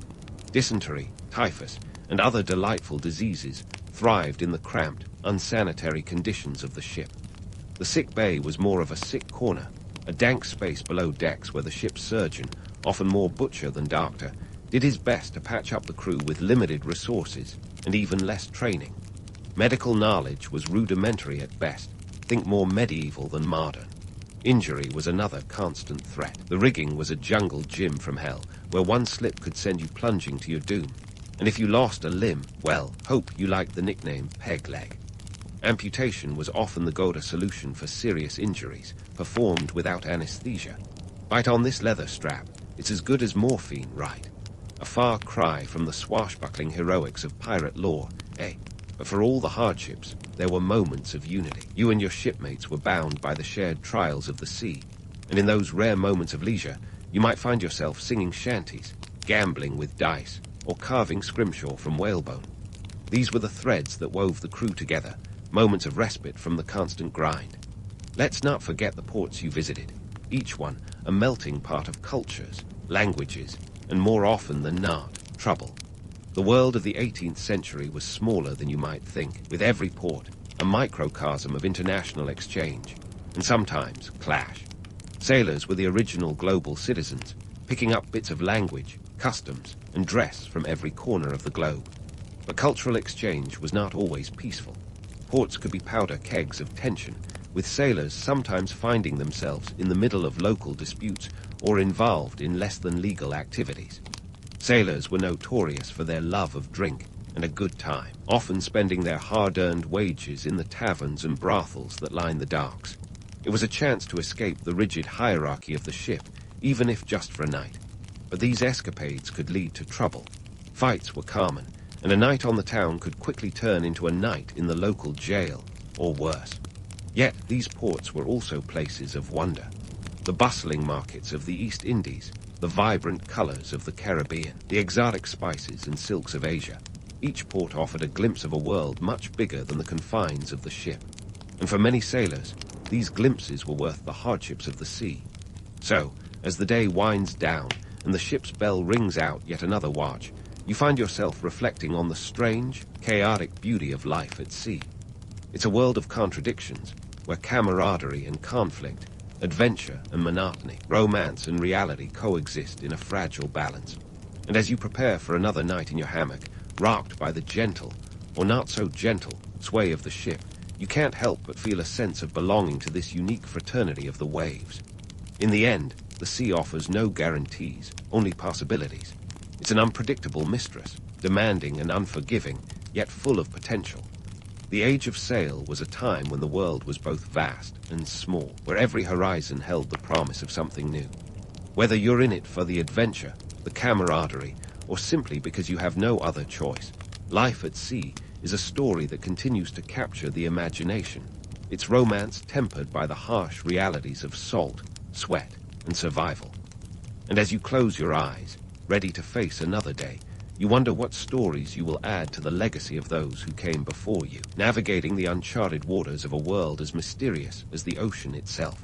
So, as you dangle in that hammock, pondering your place in this salty odyssey, the ship groans to life, cueing the afternoon's grand performance, ship maintenance. Welcome to the unromantic reality of maritime life. Forget swashbuckling adventures for a moment, and let's dive into the gritty, unglamorous labor that keeps this wooden beast afloat. Now, maintaining a ship in the Age of Sail was a bit like trying to keep a rickety old car running on a road trip across the desert. There's a lot that can go wrong, and when it does, you can't just pull over and call for roadside assistance. Enter the sailors, your fellow comrades in arms, who transform into a well-oiled machine of repairmen, deck swabbers, and rigging experts. Teamwork isn't just encouraged, it's essential. Without it, the ship might as well be a very large, very expensive paperweight. First up, let's talk about the rigging. The ropes and sails are the lungs and limbs of the ship. Without them, you're adrift in the big blue with nothing but your own 2 hands and a prayer. The rigging required constant attention and repair, and this was no task for the faint-hearted. Imagine climbing up to 120 feet above deck on a good day. Now imagine doing it in a storm, with the wind howling like a banshee, and the sea tossing the ship around like a cork in a washing machine. Yep, it's as dangerous as it sounds. If you weren't careful, you'd find yourself in a salty embrace with Davy Jones. Below decks, the carpenters and caulkers are hard at work, patching up the hull to keep the ocean out where it belongs. Armed with tar, pitch, and oakum, a fibrous material made from old rope, they'd stuff every seam and crack to prevent leaks. You see, wood and water are natural enemies, and the sea is relentless in its attempts to reclaim every plank. It's a Sisyphean task, but a crucial one. After all, a leaking ship isn't much use to anyone. And then there's the cleaning. Oh, the cleaning. If you thought your mom's spring cleaning was intense, think again. The decks were scrubbed, sanded, and harlestoned, a process involving a soft sandstone block used to scour the wooden surfaces until they gleamed. Why? Because cleanliness wasn't just next to godliness. It was next to survival. Filthy conditions bred disease, and on a ship, that could mean the difference between life and death. Plus, a clean deck is less slippery, and when you're dealing with cannonballs and gunpowder, traction is your friend. Speaking of cannonballs, let's not forget the armory. Your ship is armed to the teeth with cannons, and maintaining them was a full-time job. The gun crews were responsible for cleaning, loading, and firing these beasts, each weighing up to 5,000 pounds. Those iconic broadsides you see in pirate movies. They required meticulous coordination and timing, not to mention a lot of muscle. And while we're at it, let's dispel the myth of the one-shot, one-kill Hollywood loves. In reality, naval battles were chaotic affairs, with accuracy more a matter of luck than skill. Cannons were notoriously imprecise, and most shots missed their mark. But when they hit, the damage was spectacular. Now, let's tackle the pirate myth. The idea of swashbuckling rogues swinging from the rigging with a cutlass in their mouth is pure fiction. Pirates were more likely to use intimidation than swordplay to achieve their goals. They were pragmatic opportunists, not dueling enthusiasts. A successful pirate knew when to fight and when to flee, and most preferred the element of surprise over a head-on confrontation. Their preferred tactics were ambush and deception, not open battle. But what about privateers, you ask? Ah, the legal pirates. A privateer was essentially a pirate with a hall pass, sanctioned by a government to attack enemy ships. These letters of marque turned ordinary seafarers into state-sanctioned raiders, blurring the lines between piracy and patriotism. It was a lucrative business, too. During the War of Spanish Succession, 1701-1714, British privateers captured more than 2,000 enemy ships. The The spoils were divided between the crew and the crown, a win-win if ever there was one. The line between pirate and privateer was as thin as a ship's hull, and many a privateer turned pirate when the political winds changed. After all, a ship full of cannons and an appetite for wealth doesn't care much for legal technicalities. The romance of piracy, with its tales of hidden treasure and freedom on the high seas, is intoxicating, but the reality was often brutal, bloody, and short-lived. Back on deck, the sun dips towards the horizon, marking the end of another grueling day. As you and your shipmates gather for the evening meal, a stew of indeterminate origin, you find a moment of camaraderie in the shared struggle. The sea may be an unforgiving mistress, but it's also a great equalizer. Here, under the vast sky, rank means little. You're all sailors, bound by duty and the ceaseless rhythm of the waves. As the stars appear one by one, the ship's bell rings out, signaling the change of watch. You take your place on deck, your senses attuned to the night. The sea is a living thing, breathing and shifting beneath you, and you are a part of it. It's a hard life, but it's yours, and for now, that's enough. The myths and legends will have their place in history, but it's the reality of your labor, your sweat, your teamwork that keeps this ship afloat. And that, dear sailor, is the true adventure. So prepare yourself, because tomorrow brings another day of salt and toil, another chance to carve your story into the annals of the sea. And who knows, perhaps one day your tales will inspire future generations to dream of the waves, to seek the horizon, and to find their own place in the world that lies just beyond the edge of the map. Until then, rest well, sailor, for the sea waits for no man. As the night air wraps around you like a damp cloak, the vastness of the ocean feels both comforting and intimidating. It's a paradox that defines the age of sail, the allure of freedom met with the reality of constraint. And as you stand watch, it's the perfect time to reflect on the broader impact of these seafaring adventures. Spoiler alert, it's not just about treasure maps and buried gold.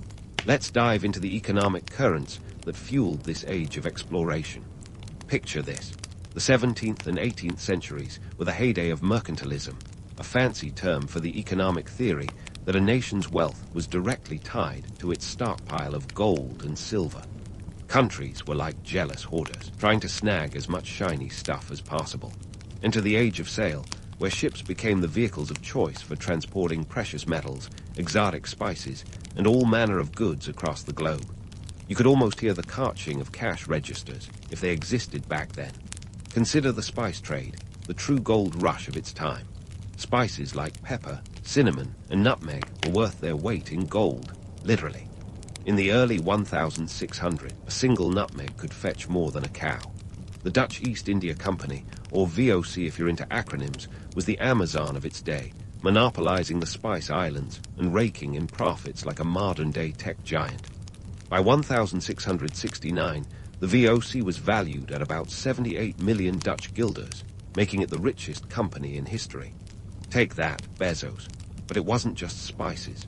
Sugar, tobacco, and cotton were the cash crops of the New World, cultivated by enslaved labor and shipped across the Atlantic. It's a grim reality check that the Age of Sail was not just an era of discovery, but also one of exploitation and oppression.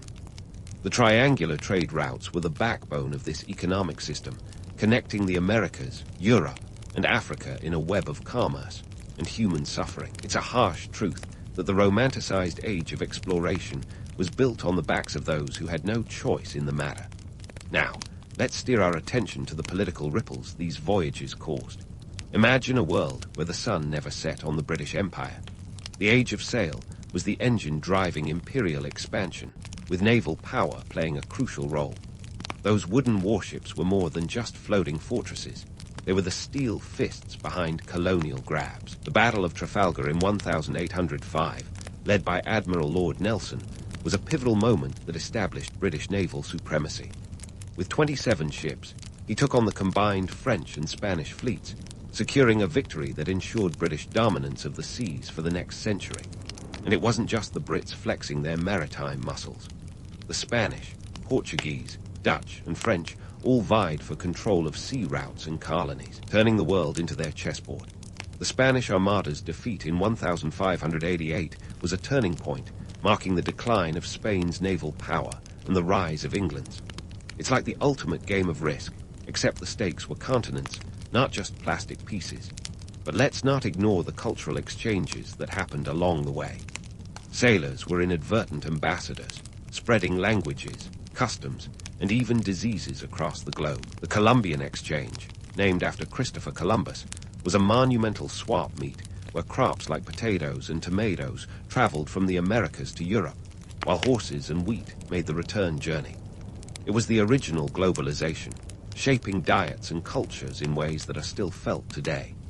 Yet, for all its impacts, the Age of Sail was rife with myths and legends, tales that continue to captivate our imaginations. The romantic notion of the swashbuckling pirate or the daring adventurer is hard to shake, even when faced with the sobering reality of scurvy and press gangs. Why? Because stories of the sea tap into our desire for adventure and the unknown. Who wouldn't want to believe in treasure islands and mermaids, even if the truth is more barnacles than bikinis? As the stars twinkle like diamonds scattered across a velvet sky, you can't help but ponder the legacy of this era. The Age of Sail set the stage for the modern world, for better or worse. It was a time when the world shrank and horizons expanded, when the thrill of discovery was matched by the grim truths of conquest. But it also laid the groundwork for today's interconnected world, where trade and cultural exchange continue to shape our lives. In the end, the Age of Sail was a grand tapestry of human endeavor, woven with threads of ambition, greed, courage, and folly. It was an age that dared to reach beyond the horizon, to explore the unknown, and to dream of what lay over the edge of the map. And as you stand there, the salt air in your lungs and the creak of the ship beneath your feet, you become a part of that legacy, a chapter in the enduring story of the sea. So, as you tuck into your hammock, swaying gently with the ship's rhythm, know that you are a part of something larger than yourself. The sea has shaped history, and in some small way, you have shaped the sea. It's a story that will continue to be told, a tale of adventure and adversity, of romance and reality. And as you drift off to sleep, you can dream of the waves, knowing that tomorrow will bring another day on this endless ocean, another chance to write your own legend in the annals of time.